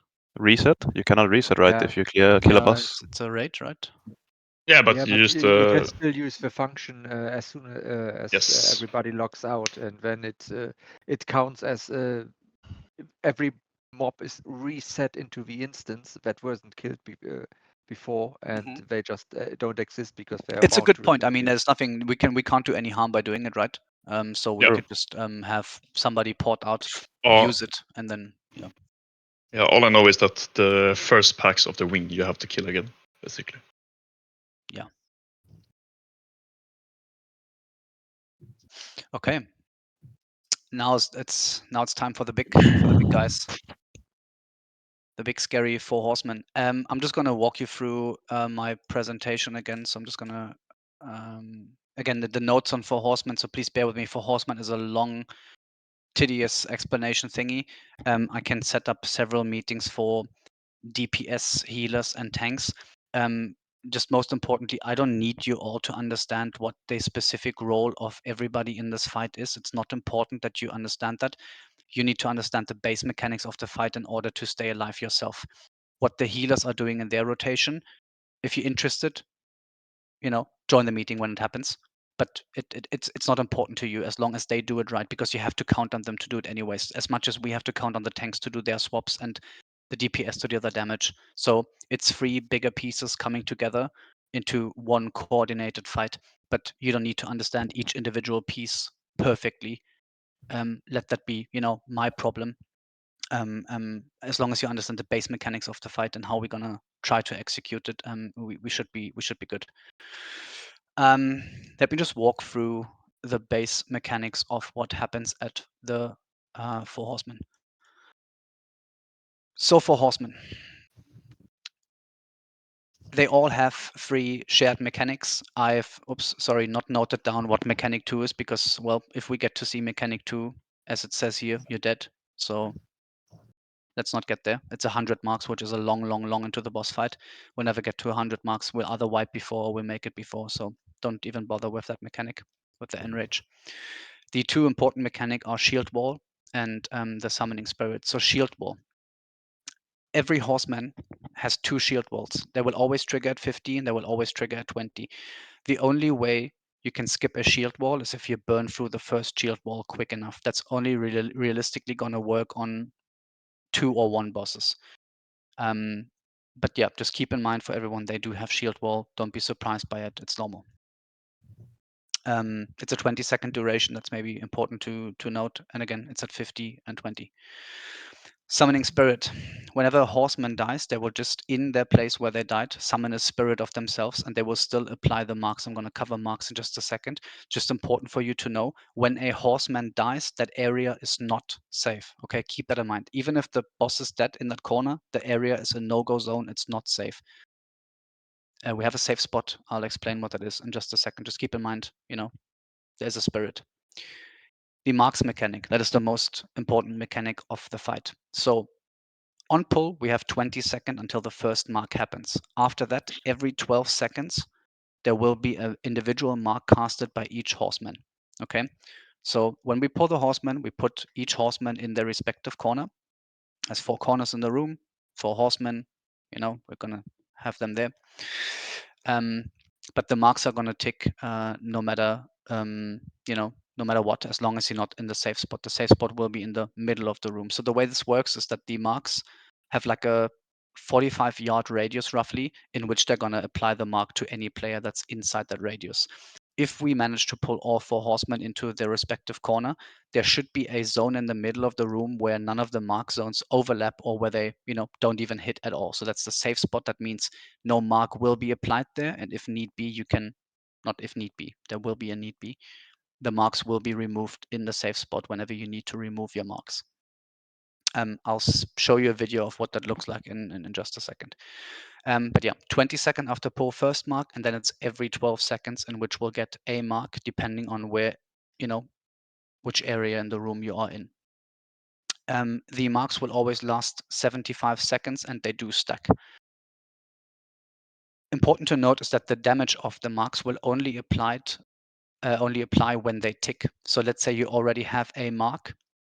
The next time a mark is about to tick, so 12 seconds after the last cast, you will get the damage that is what's the word? Applying. Connected to that mark. Let's say connected. So you can see that in the table down here. The first mark never deals damage. The second does 250. Then it's 1,000 on the third. Then it's 3k on the fourth, and then it's 5k on the fifth mark. As most people already will know, 5 marks is a no-go because taking 5k damage, well, if you're not full HP, you die. The only way to mitigate this is GSPP. You cannot petri them, you cannot lip them. The only thing that helps is GSPP. So even if you're somewhere you're not supposed to be and you get a tick mark and you didn't run out in time, let's say you get mark 6 and you have 3k HP, then you're just dead because you can't petri it. So there's no way unless you're a paladin and you can bubble it, but we don't have those. So it's important to understand that the damage will tick no matter what, except for GSPP that can save you. Okay. There's also a threat reduction mechanic to each mark. I honestly don't even know why, because if everybody is halved in threat, I don't know why it would matter, but maybe I'm just a dum-dum. But just keep in mind, whenever a mark ticks, there will be a 50% reduction by whoever is in the 45-yard radius. Okay. Also important to note, it cannot be resisted or it cannot be removed by immunities. So shadow resistance does not help here. Yeah, it's pointless. So GSPP is the only thing that will save you from mark damage or mitigate it. So that's the shared mechanics across all horsemen. Let me just go over this for a bit and then we do individual things. The individual mechanics for the horsemen, and again, one is they're all important to know, but they're fairly straightforward. So the first guy, that's bottom left corner, Korth'azz, he has a meteor. It's the same meteor that you know from AQ20 from the Osirian trash. So on Korth'azz, if you get hit single by a meteor, you'll just straight up die. Even a GFPP will not save you.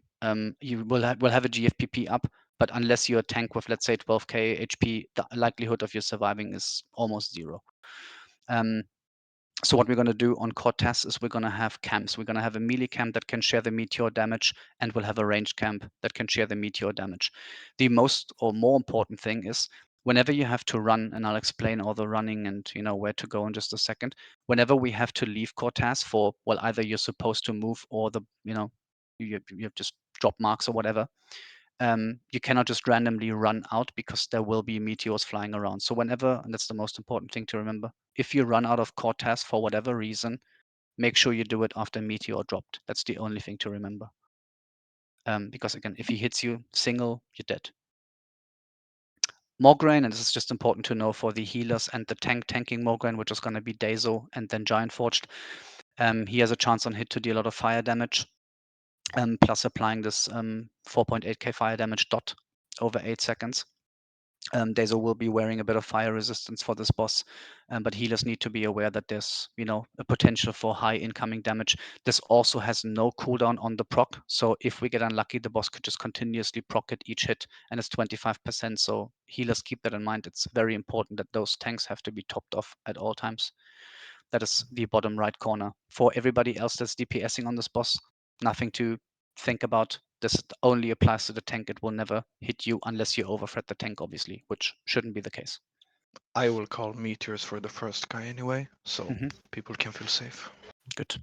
Yeah, and melee, you want to be in his ass on Thane for the meteor because you don't want to parry haste, or you don't want to parry haste. Yeah. But you also want to include giant into the meteor stack. Yep. Yeah.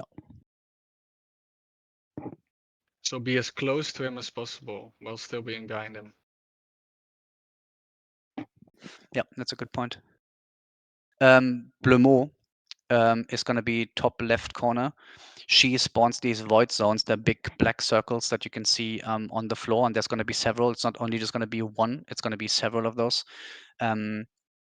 Those deal, as you can see, 4 to like almost 5k damage, and they last for 90 seconds. So for the tank in that position, it's important to, you know, move the boss for themselves so they don't stand in a zone, but also for the melees DPSing so they don't stand in one of these void zones because they cannot move. They have to be where the boss is, right? Ranged, you can just take a sidestep, left, right, forth, back, whatever.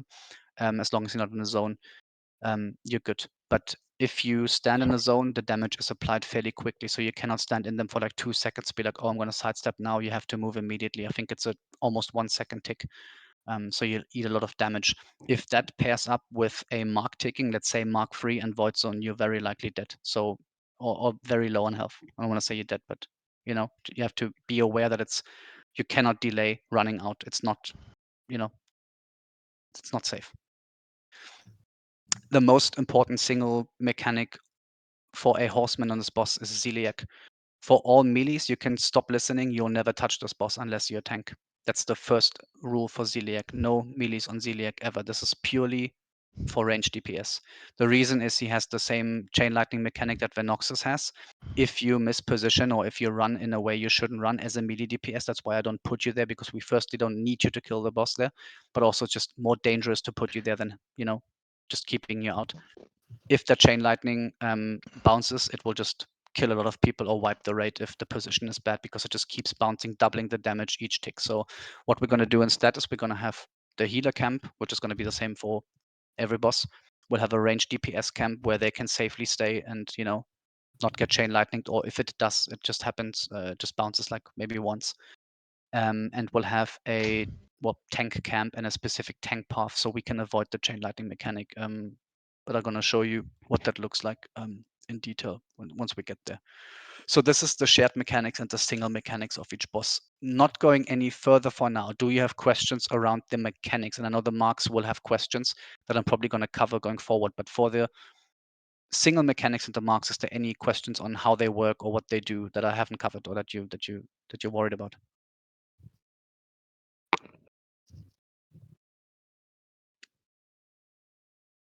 Nothing.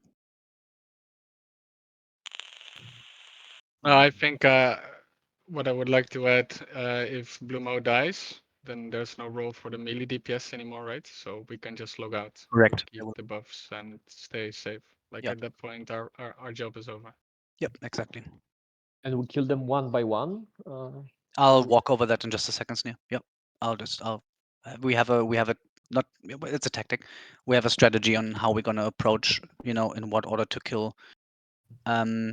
This is just gonna be my very specific notes for how to play it. So I'm just gonna walk you through the boss fight, and we can maybe watch Frontier do it because it's fairly similar to what we're gonna do. I'm just gonna share my screen over to Frontier. Let's go over For the here. mark and threat reduction, just be careful when you switch into new boss or new horseman. The tank won't have a lot of threat, so because he is constantly dropping threat. Yeah. Maybe before I start this, just for the healers in the room. So again, general rules of thumb, these don't always apply. So for DPS, if you have 3 marks on a boss, unless specifically, you know, set to have more, on 3 marks, you'll swap bosses. So maybe let's get a bit deeper into the mark mechanics. So let's say you're tanking, I'm just going to refer to the minimap here. So let's say you're fighting a boss down here. Yeah, whatever it is. This is not the actual tactic. This is just an example. So let's say you're DPSing this boss and you're going up to 3 marks. That's already your mental note to start leaving. Again, there's more details to it, like meteor. You can't just randomly leave. But if you see 3 marks stacked, it is probably time to leave. If you look at the map, so the radius of each horseman is probably going to be this. So you have this area, you have this area, and so forth. There's going to be an area in the middle, which is right by the staircase here. It's not here, it's not here, it's only here. Yeah, so it's a very small area that you have to pay attention to, which is the safe spot. So no marks are going to be applied to the spot. So if you get there with remaining HP, you're always safe.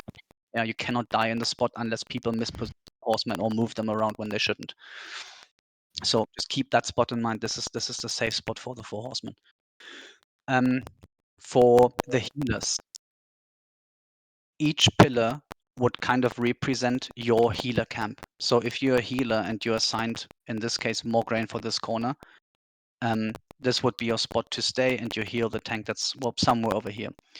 Again, there's a very specific rotation to what healers are going to do, but they are always going to run in a rectangle. So you're always going to run from this guy, let's say this guy, to the guy in the back, to the guy over to the right, and rinse and repeat.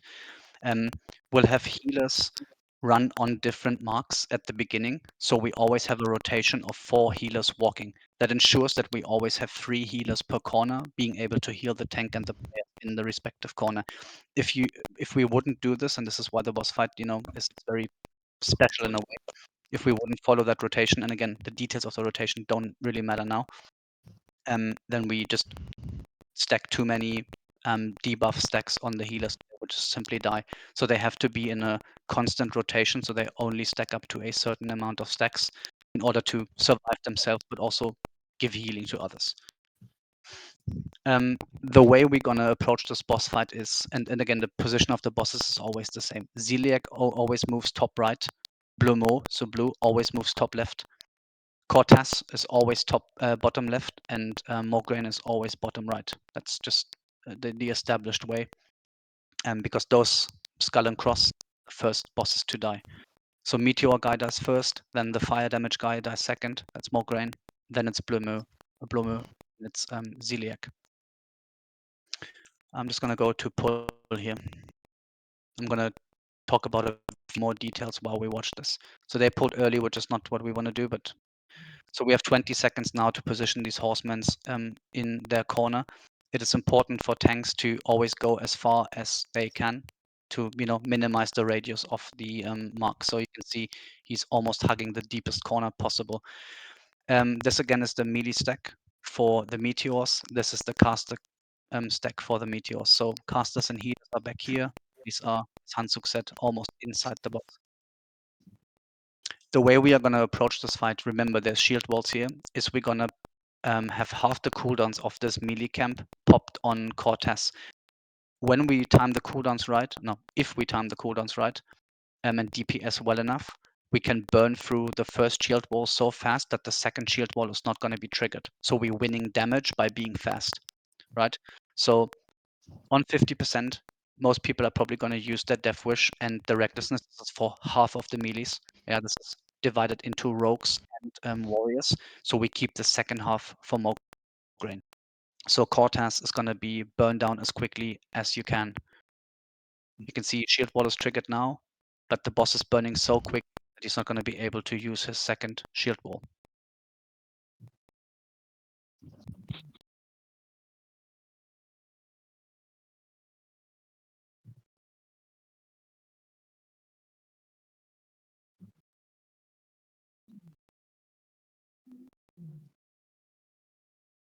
So this is Korth'azz stat.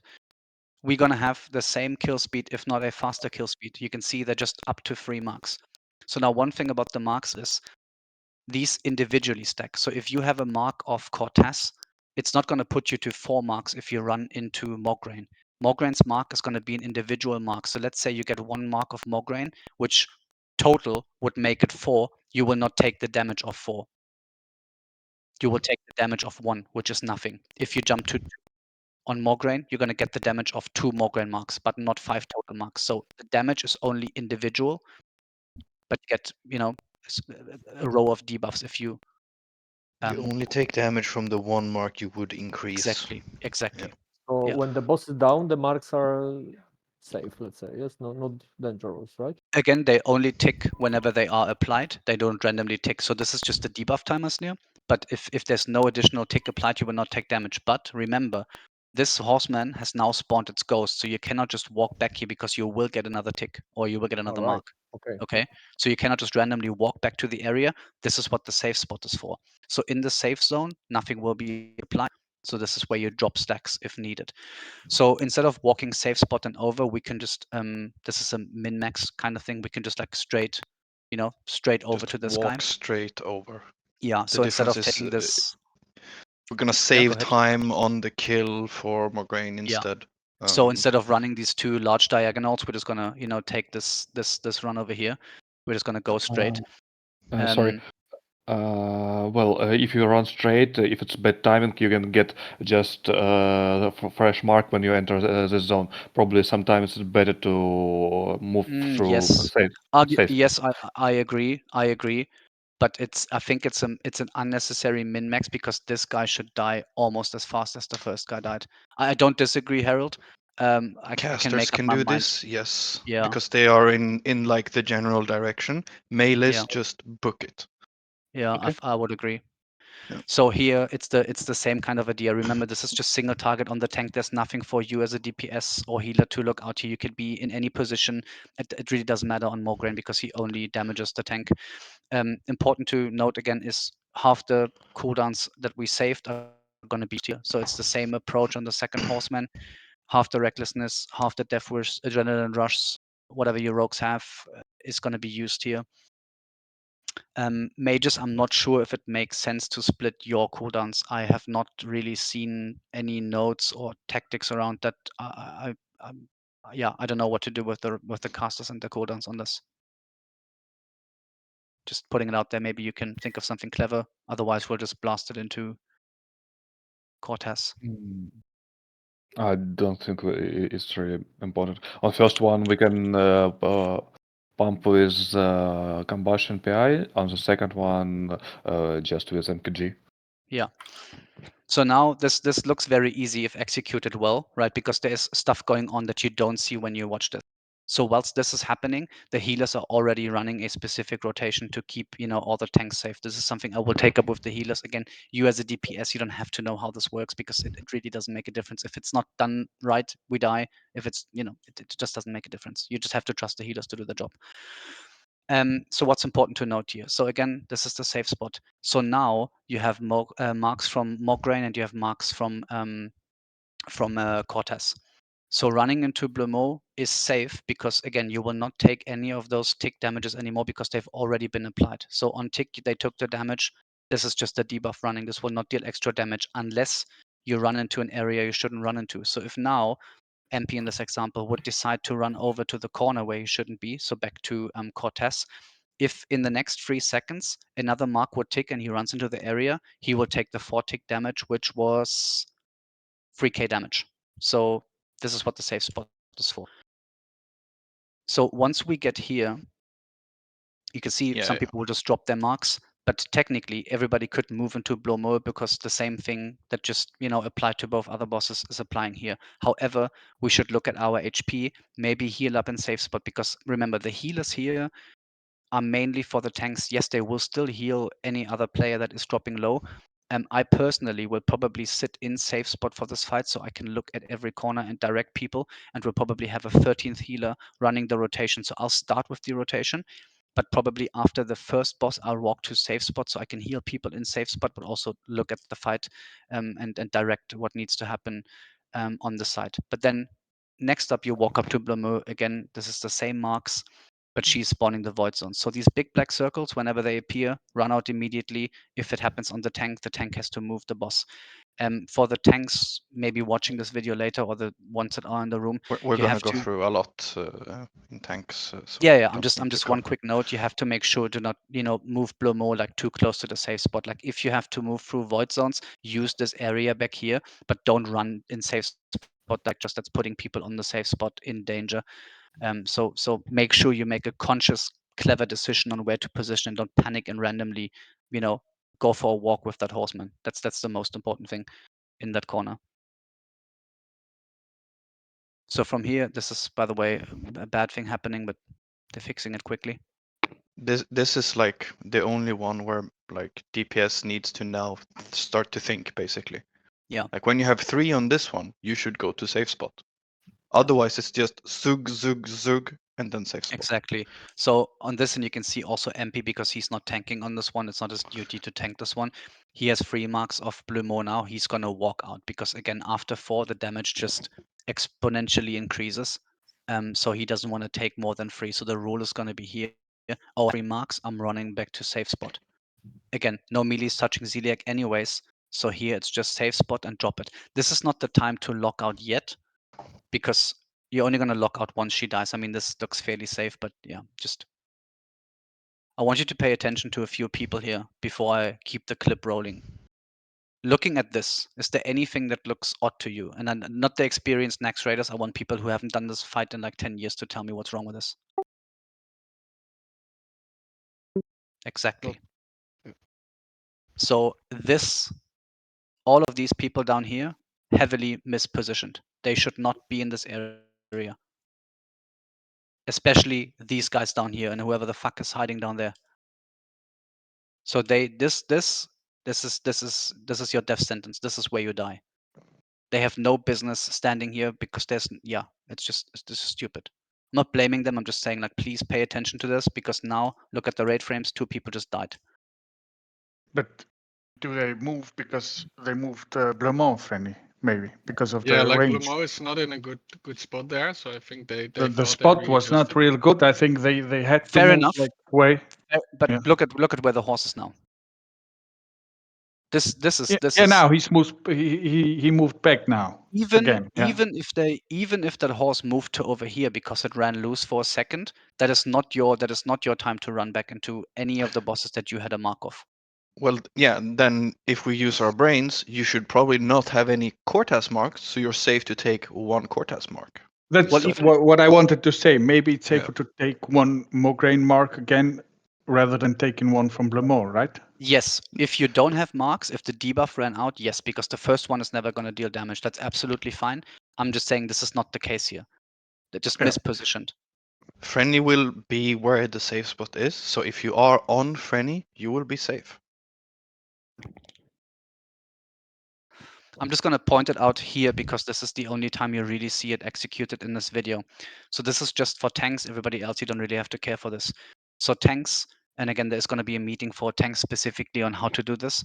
Tanks will need to tank swap, because now we've been talking about marks for DPS, right? But imagine being a tank on this boss. Well, at some stage you will need relief because these stacks are going to just kill you at some stage, right? So a tank with like the HP pool of Giant can maybe eat 6, maybe 7. But you shouldn't really push it too far. So initially they can maybe go up to, like, let's say 5 or maybe 6 if absolute need be. But the rule should always be after 4 marks, you will need to relieve a tank. So there will be tank swaps. Again, for DPS, this doesn't matter because it needs to be executed no matter what. You just have to trust the tanks as much as the healers to do this. So you'll see here MP is now going to go to 3 stacks on Zeliek. And you'll see a second tank run in to give him relief, which is we're also going to refer to it as relief. So you see purple, whoever that guy is, purple will run in just a second and take a Zeliek off MP now. So there's the relief. He's taunting it off, and MP is free to leave. That's not purple. Sorry, it was another player. Pause. So you have the range DPS here on the left, right? Those should not be there in our case, right? Yes. Yeah, so we're going to change those. So if you're a tank, you should go there to them. But Let's those just talk guys about, will not be there. Let's just talk about the goes and no-goes of how to enter and leave Zeliek. So our range DPS are going to be opposite to these guys. So they're going to be in the right side over here, while the healers are going to be by that pillar. And again, this is details we can discuss later, or someone else. But what's important is the tank pathing is going to be this way. So what MP does here, I'm not a fan, because he could still trigger chain lightning. The tanks are going to walk out here to the wall, take a walk over here, and then enter the safe zone, like middle-ish of the staircase, right? So the tank path is always going to be in here by the wall, go to the horseman, taunt it off, while the other tank is walking back the same way. This way, we cannot, just randomly trigger chain lightnings into the raid, because it's an established safe path. So don't be Healers in a are gonna tank's path also is Yeah, important. Like if you exactly, are in a yes. tank's path on Zeliek, you're doing something wrong. Yeah. So looking at the boss from this angle, can I get one? Let me see if I can get one frame earlier. It's a bit hard to see on this. So this back here is going to be the range DPS corner. Yeah, this is going to be range DPS. Healers can be by this pillar. Just for healers, as a note here, if you walk out of Zeliek, you just don't randomly walk out here because again, you're interfering with the tank path, right? So you cannot just like randomly walk in and out. Healers also have a path in and out, which is going to be around this little pillar. So healers will stand not like these guys. We're going to play it a bit differently. Healers are going to be like by that pillar over here, and they will walk out behind the pillar and then into the safe spot. So tanks have their path over here, while the healers have their path over here. Range DPS can walk all the way back over here to the end of the room and then enter to the middle if need be to drop decks. It's all very specifics. I know this is details that only matter for a couple of classes. I have a few pictures to visualize this a bit easier, but this is the safest way you can do it, so people don't interfere with one another and trigger chain lightnings into the raid. And from here on out, melees have no business with Zeliek. This is only healers and range DPS, playing the end of the fight. So there's not much to pay attention to here, really. Our pathing is going to be a bit different, and We only have one range DPS camp. we can make it two, but I assume one is enough because people will need to drop stacks. We could park half of the deep range DPS in the safe spot first, because again, this is just we can outlast this forever. If people play it right, then we can outlast this for hours. Well, we shouldn't go over 100 marks because then Zeliek has enrage, but we could have one ranged camp here, send the first, I don't know, 5 in, have them DPS until 3 marks, walk out, and then they get replaced by other players. I haven't fully decided if I want to play 2 or 1 ranged camps yet. There's lots of different options on how to play this. You could potentially even choose to only have mages and hunters and outrange the rare thingy. So you would just have the warlock stay out and the fire mage and the hunter's max range. That's a good point. I don't think you need to send warlocks here. Like they have very low range. Yep. Well, we can skip the warlocks. That's fine by me. Yeah, just curse Yeah, them. we should curse them. Yeah, but if you curse them, like they can, Again, he yeah, can chain, exactly. and then you're gonna get fucked. The risk so. of the chain lightning does not outweigh the curse. Again, we can out-sustain this for forever. This is not a DPS race on Zeliek to, oh my god, this is the easiest portion of the fight, is this horseman being alive. Yeah, if this horseman is alive, we've basically won. As long as we Exactly, just do unless the tank people rotations. run in and fuck up chain lightning. So I'm with Dezo and Hansuk on this. Warlocks can just completely stay out. I don't care about your curses on this one. Melees are not there anyways, and the curse of elements on 5 mages is not gonna make groundbreaking difference. Okay. I think he might be, yeah, he's waiting for chain lightning, I think. Is he not? Yes. Yeah, because he's walking in between both of the camps, so he Yeah. doesn't lick both So camps. MP's pathing, please don't take an example. Again, this is not to blame him, but I want to see no one do this. This is bad. Like, this is not good. He might know exactly what he's doing here, but this is too much of a gamble for me in our position to play. Again, this is why they have different camps, so their whole pathing is different. This is not going to be the case for us, most likely. So this is going to be the tank path. I don't tank do this. It's dangerous and unnecessary. But yeah, this is 4 horsemen in a nutshell. It's way more complicated than this. For DPS, it is fairly straightforward because you can, you have set rules. Your DPS rules are: we burn down Korth'azz, walk out when there's no meteor, if needed. But again, you should die fairly quickly. Then it's Mograine, we DPS down as quickly. Blaumeux, DPS down as fairly as quickly. And whenever you go above 3 marks, because your cooldowns are going to be down, it's going to take more time to kill Blaumeux than Mograine. Because we might get a double shield wall. If it's 3 marks, except for the set tactic we have for the first 2 bosses to kill, 3 marks, it's a run out, safe spot, drop it, and you're safe. Okay. Healers, I'm gonna cover in a different meeting because this is way too much to cover here. There's a whole assignment sheet just for the healers. But basically, if I can just quickly talk the healers in a nutshell. So there's always going to be 3 healers per pillar or corner. Yeah. So it's 4 healer camps and 3 healers per camp. each individual healer of this camp will walk on a different mark. So let's say you're the first healer in this camp, you will run on mark 1. So if you're this guy over here and your assignment is to start running on the first mark, this is going to happen simultaneously in each corner. So it's not only this guy moving, but one healer of each corner is going to move on mark 1. That means mark 1 hits, he starts running over. So this guy comes down here while this guy is coming over here and so forth. After that mark has happened, the free mark rule still applies. So if this guy has now walked to this pillar, he waits or heals for free marks on this corner, walks up to the next. The same is simultaneously happening in each corner. The second healer in each group does it on the second mark. So he walks on second mark and then every 3 marks, so on 5, while the first guy runs on the first and then on 4. So it's 1, 4, 7, 10, 13 for the first healer in each group. It is 2, 5, 8, 11, 14 for the second. And if you're the third healer who runs on 3, it is just 3, 6, 9, 12, 15, 18, and so forth. So the job is going to be for healers to run in their specific mark counters.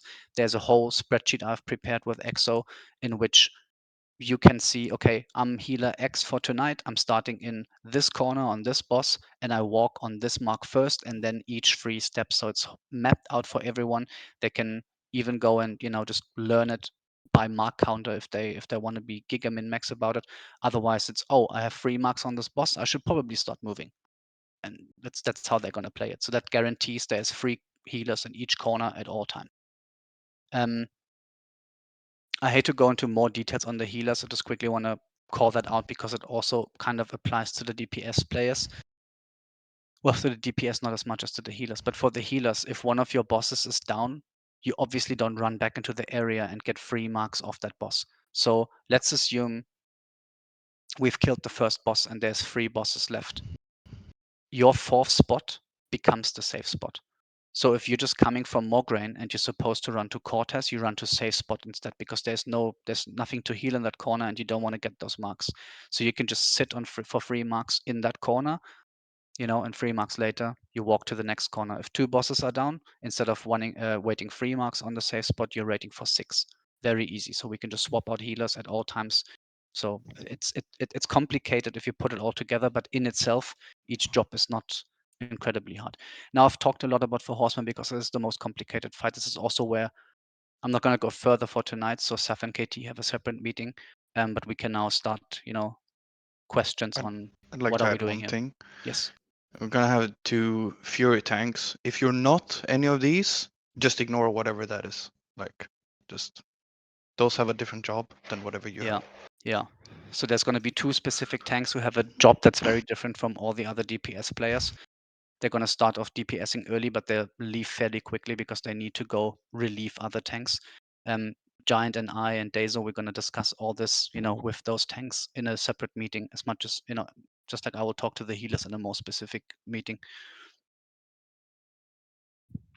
Any questions to how this mechanics work and or like anything that freaks you out or is weird or? Yeah, there should be questions, basically. Safe spot is exactly middle of the room, right? No. So the safe spot is created by where the horsemen are positioned. So remember, each horseman has a 45-yard radius in which they will cast a mark. So depending on their position, the area where the radiuses end is where it's safe. I'll show you a video sneer for all of you actually because it's yes, sure. I'll show you a video on where it's visualized, so it makes a lot more sense if you've seen it. And again, the boss needs to die in the corner. Yes. Yes. I'm getting Gillette advertisement here because I'm incognito. Damn, nice. Yes, it was mentioned. Petri does not save you on these marks. It's only GSPP that can mitigate it. So let me see if I find where is it? Yeah. So this is the visualization. This is a bit overkill. So this is obviously not in its right ratio, but it's giving the idea. So if the horsemen are positioned in their corner, this area, so middle of the staircase, this is probably the safest spot in the room. Is this spot? Right where my mouse cursor is now, right in the middle of the staircase, unless we move horsemen or they move for a reason that isn't called for. But Yeah, Blaumeux will be moving a bit. Blaumeux will be moved a bit, exactly. But then again, this area down here and like the bottom of the staircase, this is probably the safest spot by default. Mm-hmm. And then again, even if Blaumeux moves, There's no. come against me. So the plateau or this podium is not the middle No, of the room. In no, fact, yes, it's that's a little bit misleading. exactly. Yes, it does. This is not the middle of the room. This is like, I don't know, almost in the second. So that was what do you my call it? question, basically. Yeah, So this yeah, yeah. rhomboid is the middle of the room, in fact, yes? Yes, Oh, yes. Sneer with the geometry. Let's go. Come on. Nice. I love it. Builder. Yeah. So I don't want to look at the tank rotation here because it's. I mean, we can maybe look at it for a brief second. So let's assume these 4 tanks are in existence. No, and it's not yeah, the same. it's not. Skip Yeah, it. I know, Skip I know. it. Yeah, I agree. Let's just look at the healers because that is going to be the same logic. So this is the healers, what I just, explained while we watched the other video. So 3 healers per corner, each has a color in this. So, yellow, green, and blue. So let's say, we're just going to watch it. So mark 1 healers. So these 4 healers move just clockwise as you've seen it here. The mark 2 healers, on their mark will start moving as well. Now the mark 3 healers move. So this is the first and most important rotation because that is determining the rest of the rotation. So now this is every 3 marks. Remember, yellow started on 1, so now on 4 they have to move again because it's been 3 marks on the new boss they entered, and then they start moving. So here they're putting it all together. I don't want to watch this because our boss fight is going to look very, very different from what this is because this is old and somewhat outdated. But yeah, for the healers, that is your rotation in a nutshell. It just goes for a lot more marks than what you can see here. But on 5, blue would move and so forth. Yeah.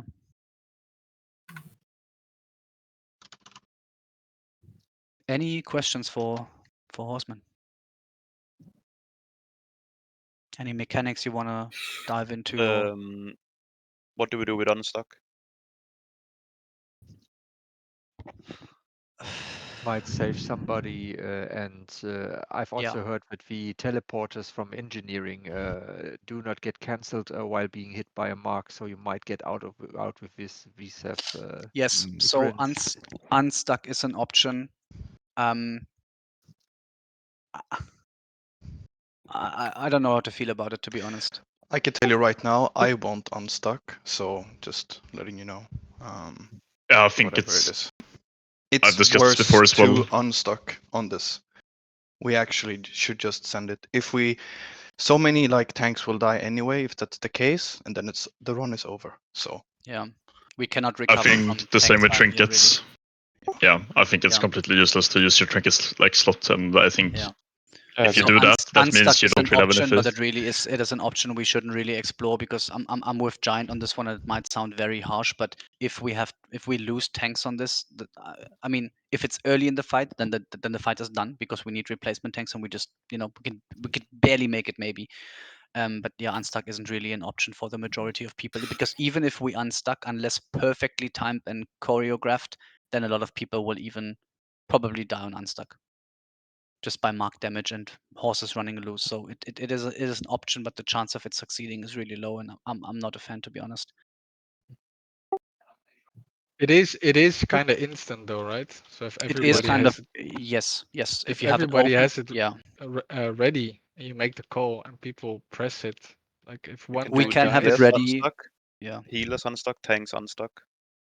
I'm just telling you, Giant is not going to unstuck. That's just his way of playing this game, and I'm honoring that, or what's the word? I'm accepting that. He doesn't want to unstuck, and that's fine by me. If all other 39 people agree to have unstuck open, we can have it. That's okay. the thing is, like, we have to believe that we can do it, and that means if we don't unstuck, we all have to just believe we can make it.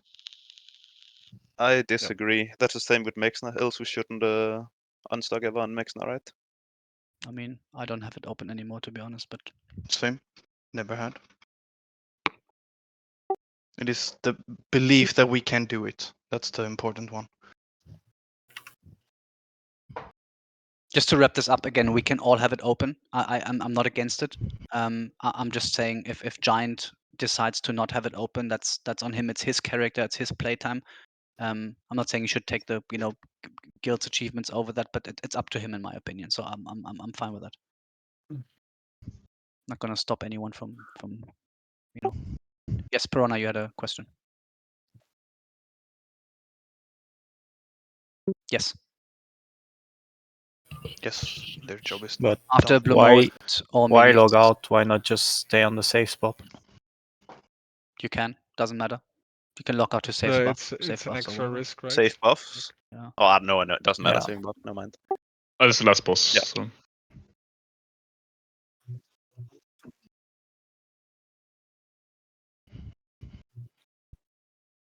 Yeah.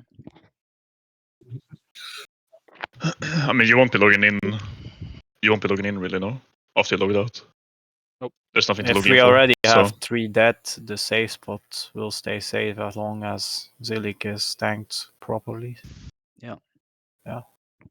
If a mage pulls aggro and chains it into the rest, like it should never happen, but like half the raid can get killed there with Zeliek running. Like it can happen, and I would recommend just to log out. Why not, right? You will still get the Okay. loot if there's any. Yeah, you got a point there. But like, okay, buffs are not really a good point because we're gonna have a lot of We cannot trust the buff time, mages. right? Well, yeah. Well, I don't know. Wait, what? Fuck the mages, apparently. Fuck the mages. There is a video. There is a video from a mage. Okay. Yeah, That's it's proof. kill a couple people.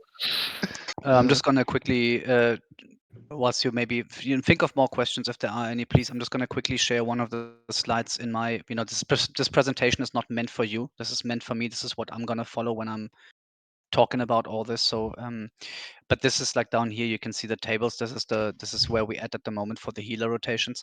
So, let's say you're Razmu. Your assignment for the night is to start at Korth'azz and run on Mark II for the first time you move. This is going to be his full rotation, probably till the end of the boss fight. I mean, it can go further down, but it always follows the same logic. So I'm just want maybe just go in detail for a second here. So if you're Razmu and you start on Korth'azz, you know where to go on pull. You run on Mark II, which means, okay, I'm at Korth'azz, I'm going to stay for 2 marks, and then I move down to Blaumeux. Then I take 3 marks on Blaumeux, and I start moving on Mark 5, Zeliek. And you can just follow that logic. Whenever one of these bosses in this rotation dies, that means safe spot replaces the boss position. So if Korth'azz is dead here, which is very likely because he's not going to live on Mark 11, at least he shouldn't, then your rotation becomes 3 marks on safe spot until you move over to Blaumeux. And the same logic always applies. So this is healers only. This does not apply to DPS. For DPS, it's very specific because we have a almost set kill time in mind in which we want to have this done. So we need people to bring their A game in order to execute this. There is still rules, but they don't apply to the first kind of 2 bosses in most ways. After that, Blaumeux and Zeliek would follow the logic. But then again, we don't send melees to Zeliek, so it's very specific to the class you play or who you are in the raid. But yeah, that is just that for the healers. But yeah, let's do more questions if we do have. I have. Okay. First of all, do we pull by sneaking in on the left side, everyone, so we have a shorter range to start attacking We as should. a melee? We should.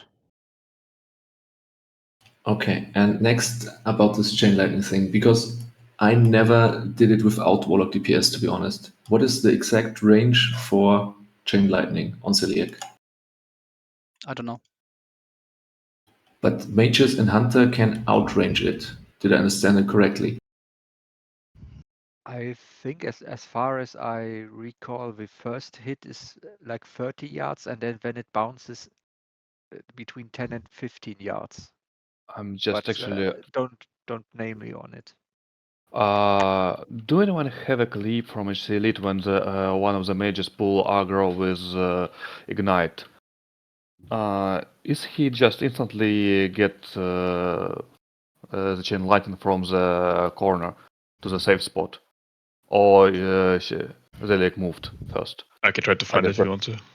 I mean, if yeah, you pull aggro on Zeliek as a range, you should just instant petri because we cannot have him move like at all. yeah, sure. I'm just trying to understand if he can cast the chain lightning to the safe spot. The problem that I'm having with this discussion is we don't need the DPS, so why worry about it? Yep. If we No. are down, no, just about the warlocks. If Zeliek is the last boss alive, we can out-sustain this fight for hours, like I said before. It's not a DPS race to kill him. We're gonna end the night on 4 horsemen. There's no buffs to save. There's no DPS race to do.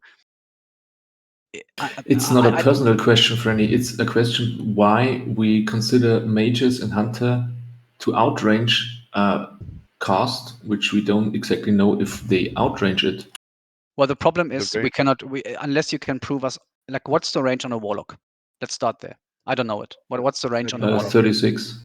Okay. What's the range on a mage? 40. 41. Okay. What's the range on a hunter? 41. Okay. So this already answered it. Why do we put the warlocks and the rest of the raid at danger for 5 yards if we don't need the DPS on that boss? Okay, If we because just the rule is they can outrange it and we can't. Yes, That's my we can. question. If Okay. you know, if we cannot prove the opposite, then we don't. Unless somebody can give me, proof. And this is not against you, Riff. It's just general like logic in this boss fight for me. Is I cannot find proof of what range these boss mechanics have because they're not available.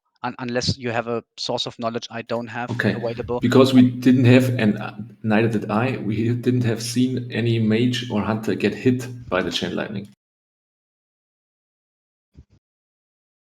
You shouldn't get hit only if it gets chained by someone standing between Okay, now the it's ranged and the logical for boss. me, because if they get hit in the clips, then the rule is useless.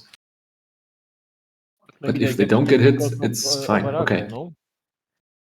Yeah, threat is another problem. It should never happen, of course. But I think threat isn't the biggest because tanks have 2 minutes time to build up threat, and each taunt will increase the threat. No, it reduces with mark. Yeah. More marks is less threat on tank. Yeah. That's why you Yes. also need to swap. Yeah.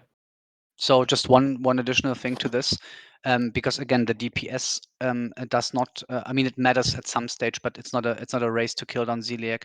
So one thing we could even consider if we want to be more safe than we probably need to be, we could even split up the range DPS. Why would all range DPS need to stand in here at the same time to zerg down Zeliek? If they get chain lightning for whatever reason, there's a higher likelihood of them dying. So we could just split them and say 2 mages, 1 hunter, get in, start DPSing, get free marks, walk back to safe spot, next free go in. Because again, we can out-sustain this. This would even make it 10 times safer, so we don't have them stuck as a group of 6 or 7. So there's even that we can consider doing. Also safer for aggro, yes. I think for threat, yeah. Yes, we'll lose DPS because maybe the Mage Ignite is not going to be up, which could be petried. But again, I in my head, these arguments speak more for a secure boss fight than against it. And maybe just because this bird's perspective is quite nice. So just talking about this again. So if you're a range DPS, and this is not the perfect picture to look at it, but just stick with it for a second because there's a bit more depth to the room up here that you can't see on the picture. So all range DPS will probably walk out at the end of the room so they can enter the safe spot from here. So they cannot trigger a chain lightning throughout the healer camp, which is going to be here. The same thing is the tanks, so the pathing we discussed earlier. So the tanks, let's say you're Giant Forged, and this is Dazo, just making an example here.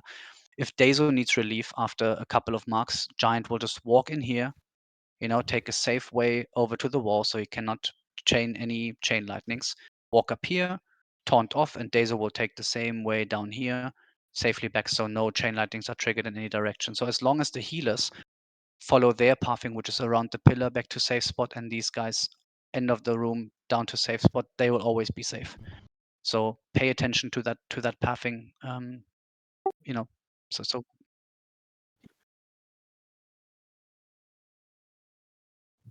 Oh yes. yes, you might, but again, first mark never deals damage, and if you You shouldn't But- get marks from the guy on the left. Even if you do, I don't. Even if you do, let's assume you do, just because it's it died in a bad spot. Yes. No. Ranged war will kill in Blaumeux. Ranged on Zeliek. Sorry, what did you say, Harold? I said Ranged won't be killing Blaumeux. Ranged will be killing Zeliek. Range could right kill after. Blaumeux. They could. Yeah, but I mean, after the Mograine, Ranged going to Zeliek, not to Blaumeux. So if you're moving from Zeliek, you won't have any Blaumeux marks. Yes, but I just want people to understand how this boss fight works. So even if I were to send you in on Blaumeux and you get free stacks, yes, you will have free marks. But again, if there's only one boss alive, there's nothing that can happen to us in this raid except for Chain Lightning. We have infinite resources. We can spam wisdoms until they respawn. No, Franny, the problem is the pathing for the ranges. We path in the area of Blaumeux. I get it. But that's why I'm saying we have endless resources. Even if you had free marks and they haven't been dropped by the time you have to walk back, let's assume you get your 4th mark while you run through. You will not die from the 4th mark. And also, you can just drop it in safe spot. You can just stand down here for 70 seconds if need be. I'm not saying it's optimal. I'm just saying it's possible. You also have GSPP for if you feel unsafe in this fight. Like, unless you don't pay attention to your HP pool and run through this area with 3 marks at, like, I don't know, 1000 HP, then yes, you will die. And we can do that split. We can just have the range DPS run up to Zeliek, not touch Blaumeux ever. That's completely fine. And have the melee skill Blaumeux in their rotation. But yeah, that's fine.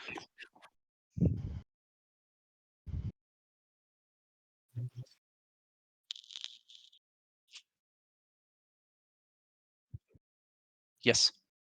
Unless you can already tell that you're not gonna die from it. I'm not saying risk it, but sometimes people do that because they understand they will not take that damage to die. Also, just remember, because I hope this is clear, because you might get confused on this. I just want to make sure that that's understood. These 2 marks have nothing to do with one another. So if you have 3 of this boss, triggering a 4th total mark on you, but the 1st mark of this guy does not add up. So they don't, you don't get 4 mark damage by running into this guy if you have 3 on this guy. So the damage only applies individually, not to, any other mark that you have on you. Just, yeah. Yes. Yeah. And by the way, mark triggers at exactly at the same time from every horseman. So if you're moving right after mark, said mark hit you, you won't get any other mark anyway. Yeah, very good point, Harold. At So the if range. you just got a mark up here, your 3rd mark, and you run out, there's no way you could ever get a mark here unless you take more than 12 seconds to get out. Which could be the case, but mages can blink, hunters can run. Warlocks if you shouldn't have be there. GSPP up, yeah, go ahead, Hansa. Timers on dead horses, they get desynced, so they can be on a different timer from the living horses. That's the only thing. Do they? Mindful of. Yeah. Does the desync happen when they die? Because they start recasting, or oh shit, okay, I was not aware of that. Okay, that's But like good to if know you as well. feel unsafe, you can just decide to like take the extra mark where you are. If you have GSPP up, take it and then walk out. Then you'll be safe for the mark you just took, right? Yeah. So you won't And get then double again, blasted if that's the worry. Yeah, so I think the only scenario we really have to take care of is not having 3 marks of this while you walk over here, right? So we can do the split that Harold talked about, that after Mograine dies, range just go to Zeliek immediately. While but then again, then we lose damage on Blaumeux. So I don't know. think we should focus Blaumeux and kill him fast. That's what I've seen most of the time. So that's why Yeah, I because wanted that's what we did all the time. Just kill him, and when he's dead, the fight is over, basically. Yeah. Because even if you kill Blaumeux and get the stacks, you can just drop it in safe spot. Yes, it will take 75 seconds to drop, but again, as long as the tanks swap over here and the healers swap, no one's gonna die in this corner. Yeah, the important thing is that that Blaumeux dies in the corner, not everywhere, anywhere where you avoid a void zone. Yeah. Yeah. I mean, Shove that goes them for into the every corner. horseman, because that's going to determine where the safe spot is, right? So every horse has to die max range. But Blaumeux is the most random one because you always have to dodge the stupid void zones. So just one thing, not to wrap this up because there might be more questions, but like one thing I want to point out, like it's your individual responsibility to watch your debuffs. I cannot monitor 40 people doing things here. I'll have to look for the healers and maybe a bit for the tanks to understand who can swap with who. I will not be able to watch your individual marks at all times. So it's your responsibility to understand, am I safe walking in or out, yes or no? You have to make that call. If you don't make it, I cannot make it for you, and you will die or you can die if you don't pay attention to the mechanics. So just please be aware of that. Can we have a backup raid lead now considered in That case was you a- have a DC? I would also ask if normally Dazo would do it, but he's busy tanking, so it should be someone at least moving or rotating.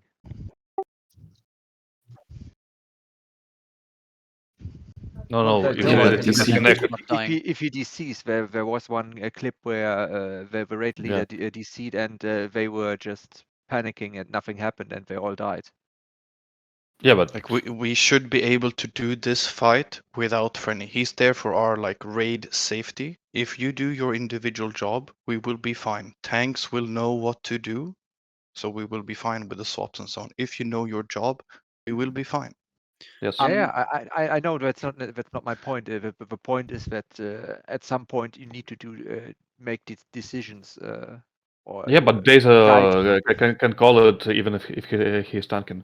It's not he doesn't need to So see all the from battlefield. from the raid we have established and the way this raid works and has been working for months, the only people I can see making this call are Giant Forged and Dazo. Not because I don't trust other people, but because those are the people that people listen to. So I don't want any random peoples to shout, Petri out, because they are panicking. If you're panicking, sorry, I have to be that straightforward, then shut up and panic. But like, don't bring it to Discord. We've had this happen on other boss fights, and yes, I'm not always perfect on all communications, but it should be, if I disconnect, if that should really happen, then Giant and Dazo should call what is about to happen. And if there's those are the two people you should usually listen to, and you do listen to. So I think those are the best two people to make that decision if need be. I'm not saying nobody Roger. else should talk, but comms on this fight is going to be cluttered and it's going to be messy because there's a lot of things happening. I expect that to happen even with our raid, which has been really good, in getting better at this. But yeah, I think it's Giant Dazo and me who should call the definite, this is the end of the fight, unstuck Petri, whatever. And then again, Petri doesn't really save you here, so it's really more about if I disconnect at the start of the fight and everything's completely out of order, somebody would need to kind of get that in place. But yeah, I don't know who else would do it.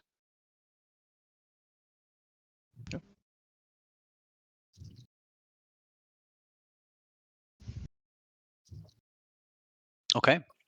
I guess most important is that the tanks and the healers know when to swap at the right moments, so they don't overlap. Exactly. And the DPS just has to watch their marks and do their own thing. Exactly. As long as the DPS watch their marks and take the safe spot when needed, as long as the healers follow the same rotation, and that's the nice thing about the healer rotation. You can follow that rotation throughout the whole fight, and you just take the safe spot instead of a boss position. So if this guy's down and this guy's down, you just wait 6 marks because there's still healers that should be on their rotation doing the same movements they've been doing. So this is fairly straightforward once you understand your own rotation. And if we have time to discuss it mid-fight, which could happen, if I don't know, just one healer said, "I'm free now. I'm gonna fucking walk to Blaumeux," that could also be a thing. It's not optimal, but if chaos erupts, then we can have individual callers by, "Listen, I'm gonna walk to Blaumeux now," and then because the tanks are gonna talk as well. And if you are a warrior, you can also alleviate a tank. If things go very wrong and you know your marks, what you're doing, you can say, "I'm ready for this," and you can go. Just stand in a queue. We'll have queues basically for it. Yeah. Okay. I don't want to take more time than needed. If there's questions, please keep asking them. For now, I have wrapped up or said what I wanted to say. And I think we've added a good couple of notes. So if there's more questions, please feel free to ask. Otherwise, also feel free to go if you have other things going on. I've done everything I wanted to. Yeah.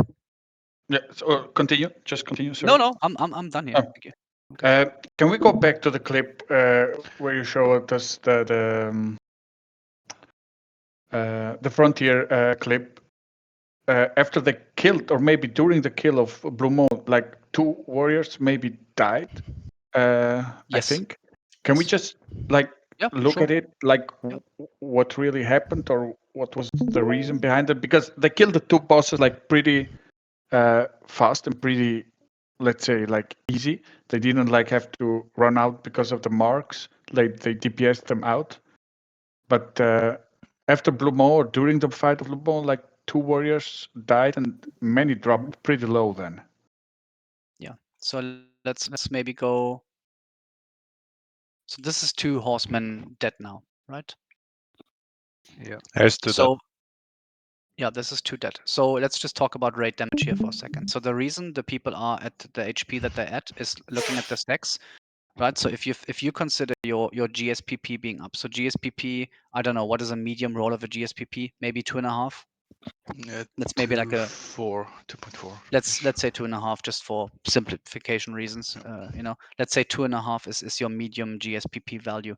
So if they have taken the second and third mark on a boss, that is already half of that gone. So 1,250 of the 2.5k is gone. So these people have already taken half their GSPP on the first guy. Now they're taking 4 marks because that's their kill time, right? That's how long they took. They committed to killing Mograine and not run out. That's giving them 4 marks. So Just 4 a quick marks. question. Yeah. Freddy, before you can, are we also going to commit to kill him? Yes.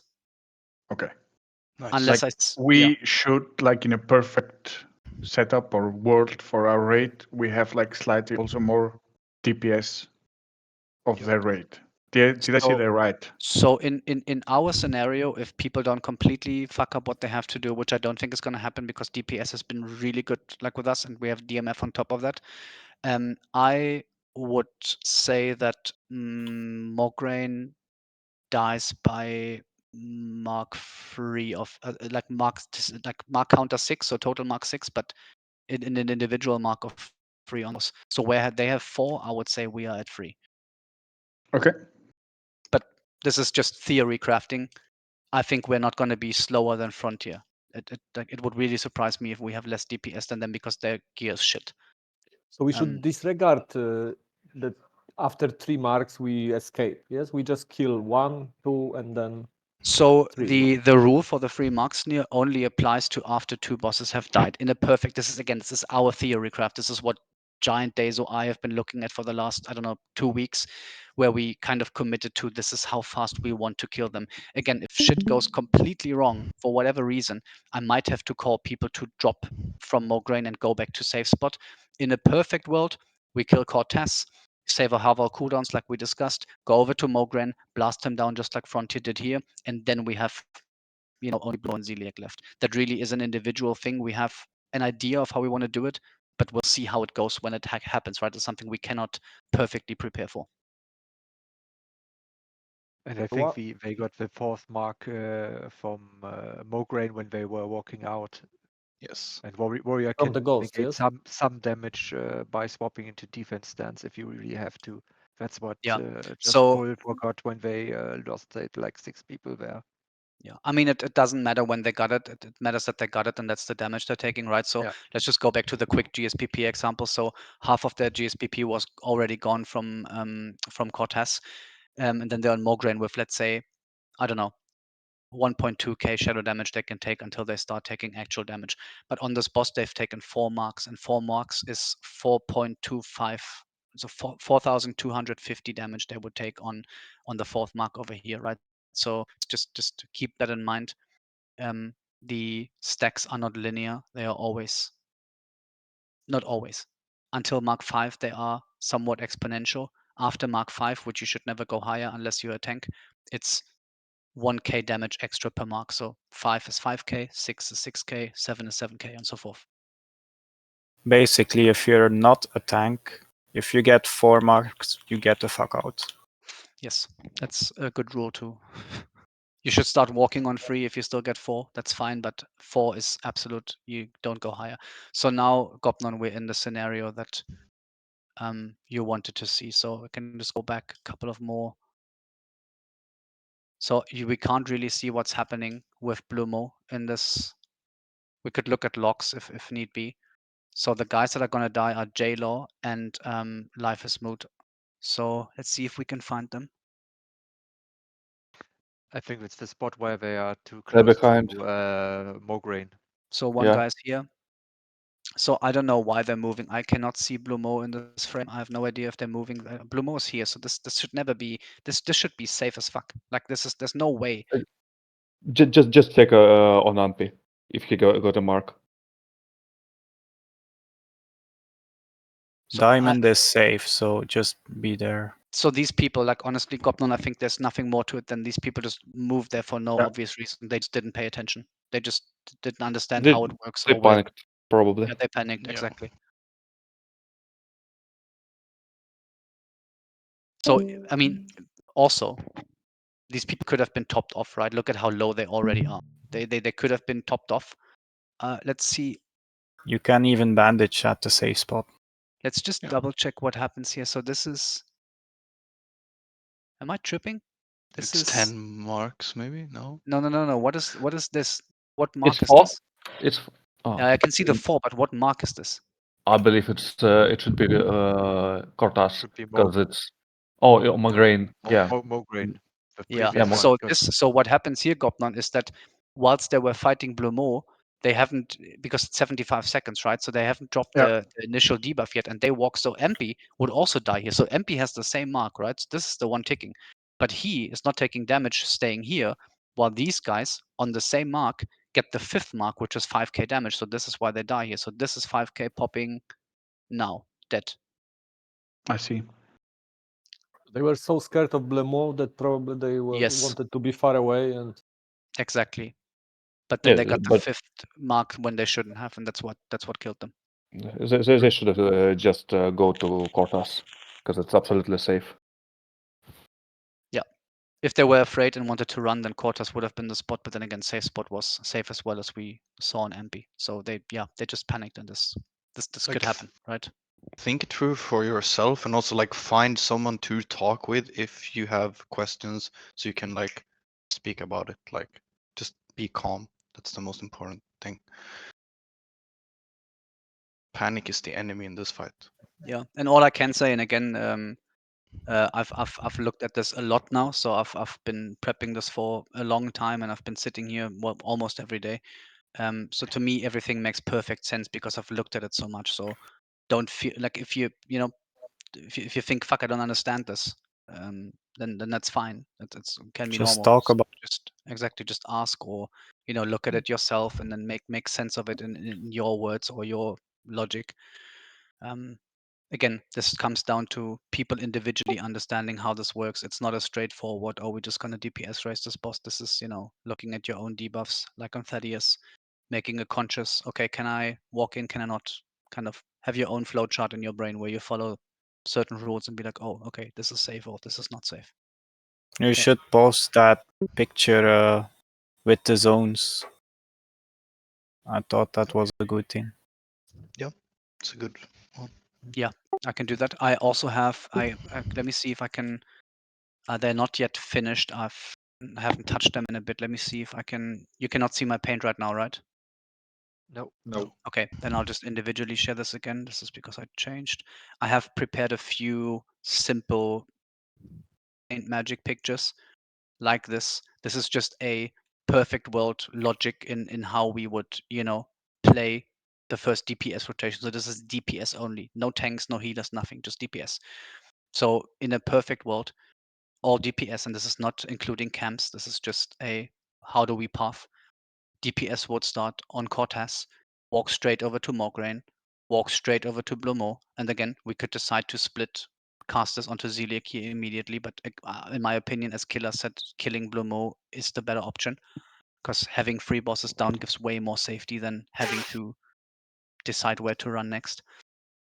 So this would follow from 1, you walk to 2, straight over to 3, and then the decision is this is your path you know, this could be your path in. So this is not, sorry, this blue line shouldn't be here. This in would go up here and the out would go down here again. So just this area over here is a no-go zone. This is just a mistake on my end. This could be a picture to follow a logic, or at least, you know, give you some explanation on how this would work. The same goes for the melees here. So while the melees would walk in from spot number 2 to 3, their way out would always be back to safe spot because they have no business at Zeliek, right? The same, let me see, I've done here for the healers, in which they would understand, and this is not finished, this is just some random brain rot I had the other day, where you would understand, okay, I'm a healer at yellow, my way out is always behind that pillar and then down to the next boss. This is the tank path, right? So this is always the in and out for the tank. Whilst the other colors are just in which direction do I walk. So I can post some of this once I've fully finished it. But yeah, this is not perfect. It just maybe helps visualizing it a little bit. But again, if everybody understands their individual role and at least the basic pathing, this can always be followed, right? Don't have to draw it out step by step for everyone because it should be understood how it works.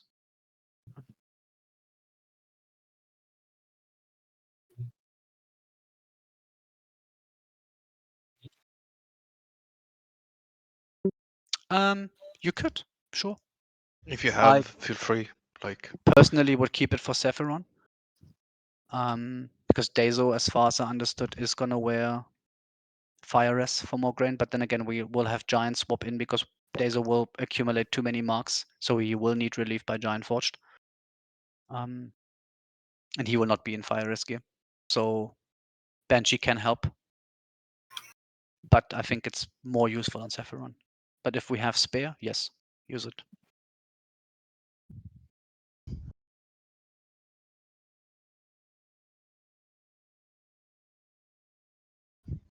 Any last questions? Otherwise, I can just happily, you know, sit with this, watch the videos. I can send you the links to the stuff we've looked at here. I can just share those links, and you can look at the stuff individually. Some of the kills by Frontier, the tactics or positioning rotation video, and then you can just come back with your questions. Again, this is not the final meeting. This is just this is the rough idea on how we're gonna play things. I'll explain everything again before we kind of do the bosses, at least the most important bits, so it doesn't, you know, slip your mind when we do other things. I just wanted to get this out because, as you can see now, this took us, what, 2.5 hours.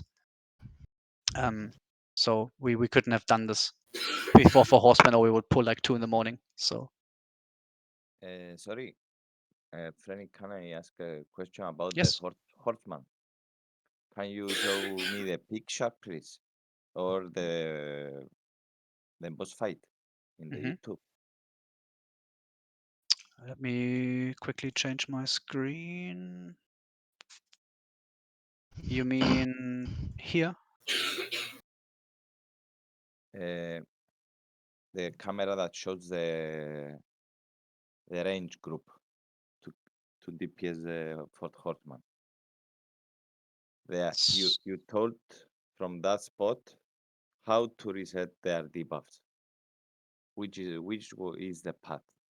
This this asset is not going to be a DPS spot for us. We're not going to do this. This is not DPS. This is just for tanks. So what we are going to do, let me just swap my screen. Actually, let me do this differently. I'll just give me a second here. I'll do. Let me show this here.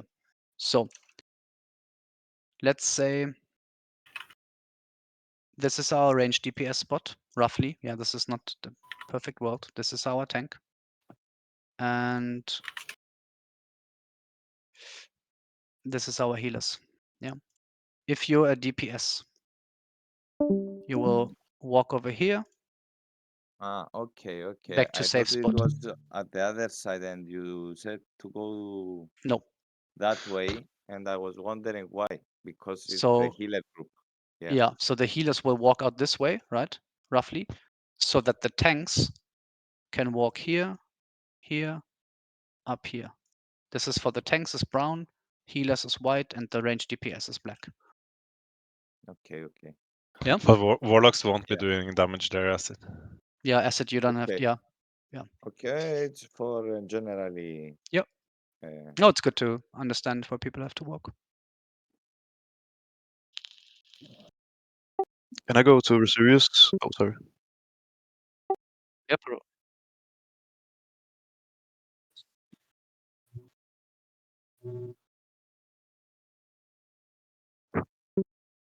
Yeah, like so. Let's say this is the.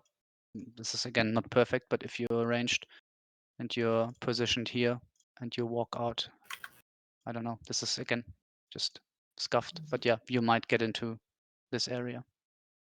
Yeah, but like we're walking out, we have 12 seconds to get out before the next tick, so this won't happen.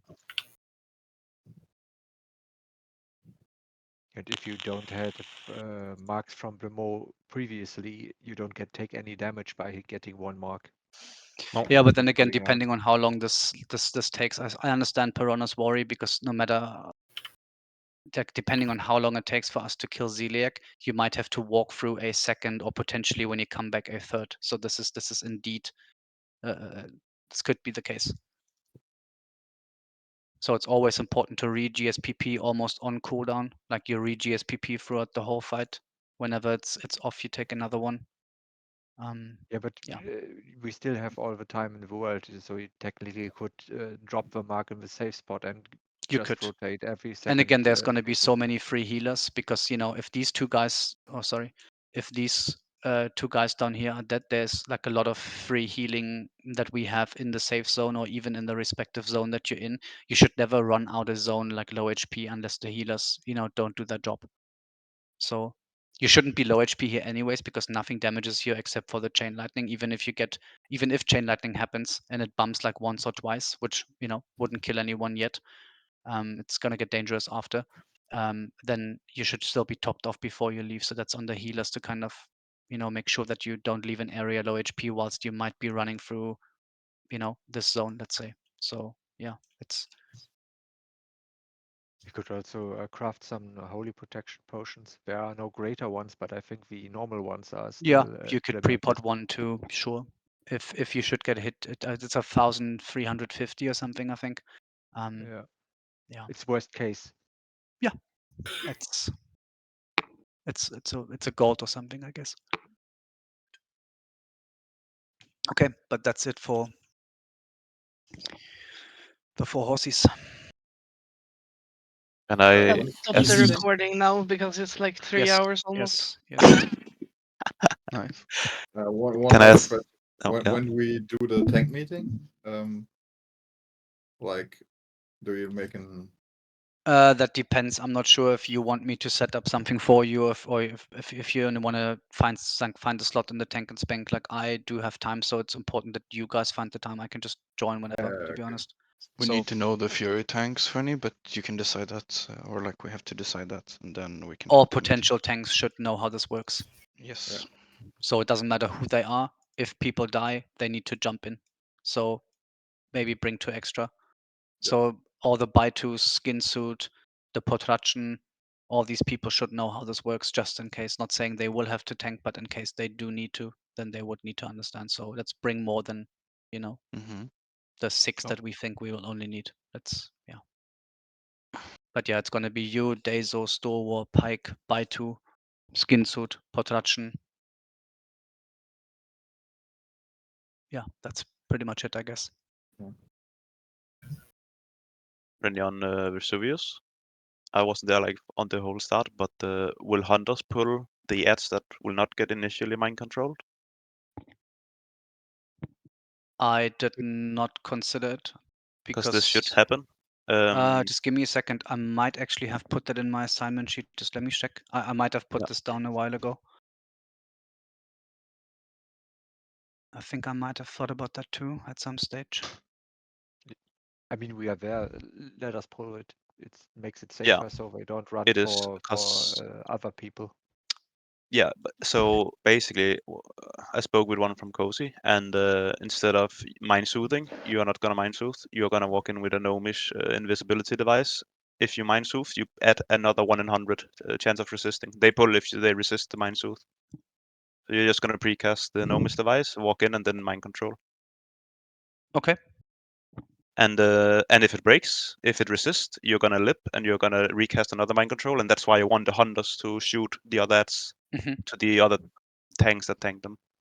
And taunt, they've never heard about taunt resisting from the ads. So The problem with Gnomish Cloak device, if we have to reset, we can't repeat it because it's low, high cooldown. Good thing we are 4 or 5 priests. Is every priest is the engineer? Well, and have a really heat should be. gear. I am at No. least not engineer. Exo is not engineer, as far as I know. So the first pull can be done this way, and if it doesn't work, then we just have to go with the Mind Soothe. Yeah, sure. That's also fine. Like that was the original plan, but it's gonna avoid one risk of resisting if you use the Gnomish stealth device. By the way, you don't pull when you start casting mind No, control. no, it's the same as the invisibility pot. You're gonna stay Okay, invisible while you cast. only by the end, cast end. Okay. Yeah. I mean, I hope so. No, I checked about it worked unless we're getting trolled. But I actually have, and we can check. I am also gonna check it. I'm gonna make it, and then I'm gonna check it before actually doing it. So. Yeah. Okay, I don't think there's. Is there any more questions? Sorry, I just want to make sure I wrap this up for people that want to leave. So, if there's just very specific things for specific classes, we can still discuss them here. Otherwise, I'd just let people leave after almost 3 hours. Okay, doesn't seem like it. Then I'll just take a quick 2-minute break. If there's still people left with questions, I'll be back. Otherwise, yeah, thank you for joining. Thanks for listening and asking. And Thank you, Franny. Sure. Thank you. For preparation. And yeah, let's Thank hope you. we fuck shit up next week. Yeah, I hope so. Okay. Cool. Have to go. See ya. Yeah, enjoy your evening. Bye bye. I'll be taking a quick Bye. break. Bye bye. Have a good night. Yeah. Bye.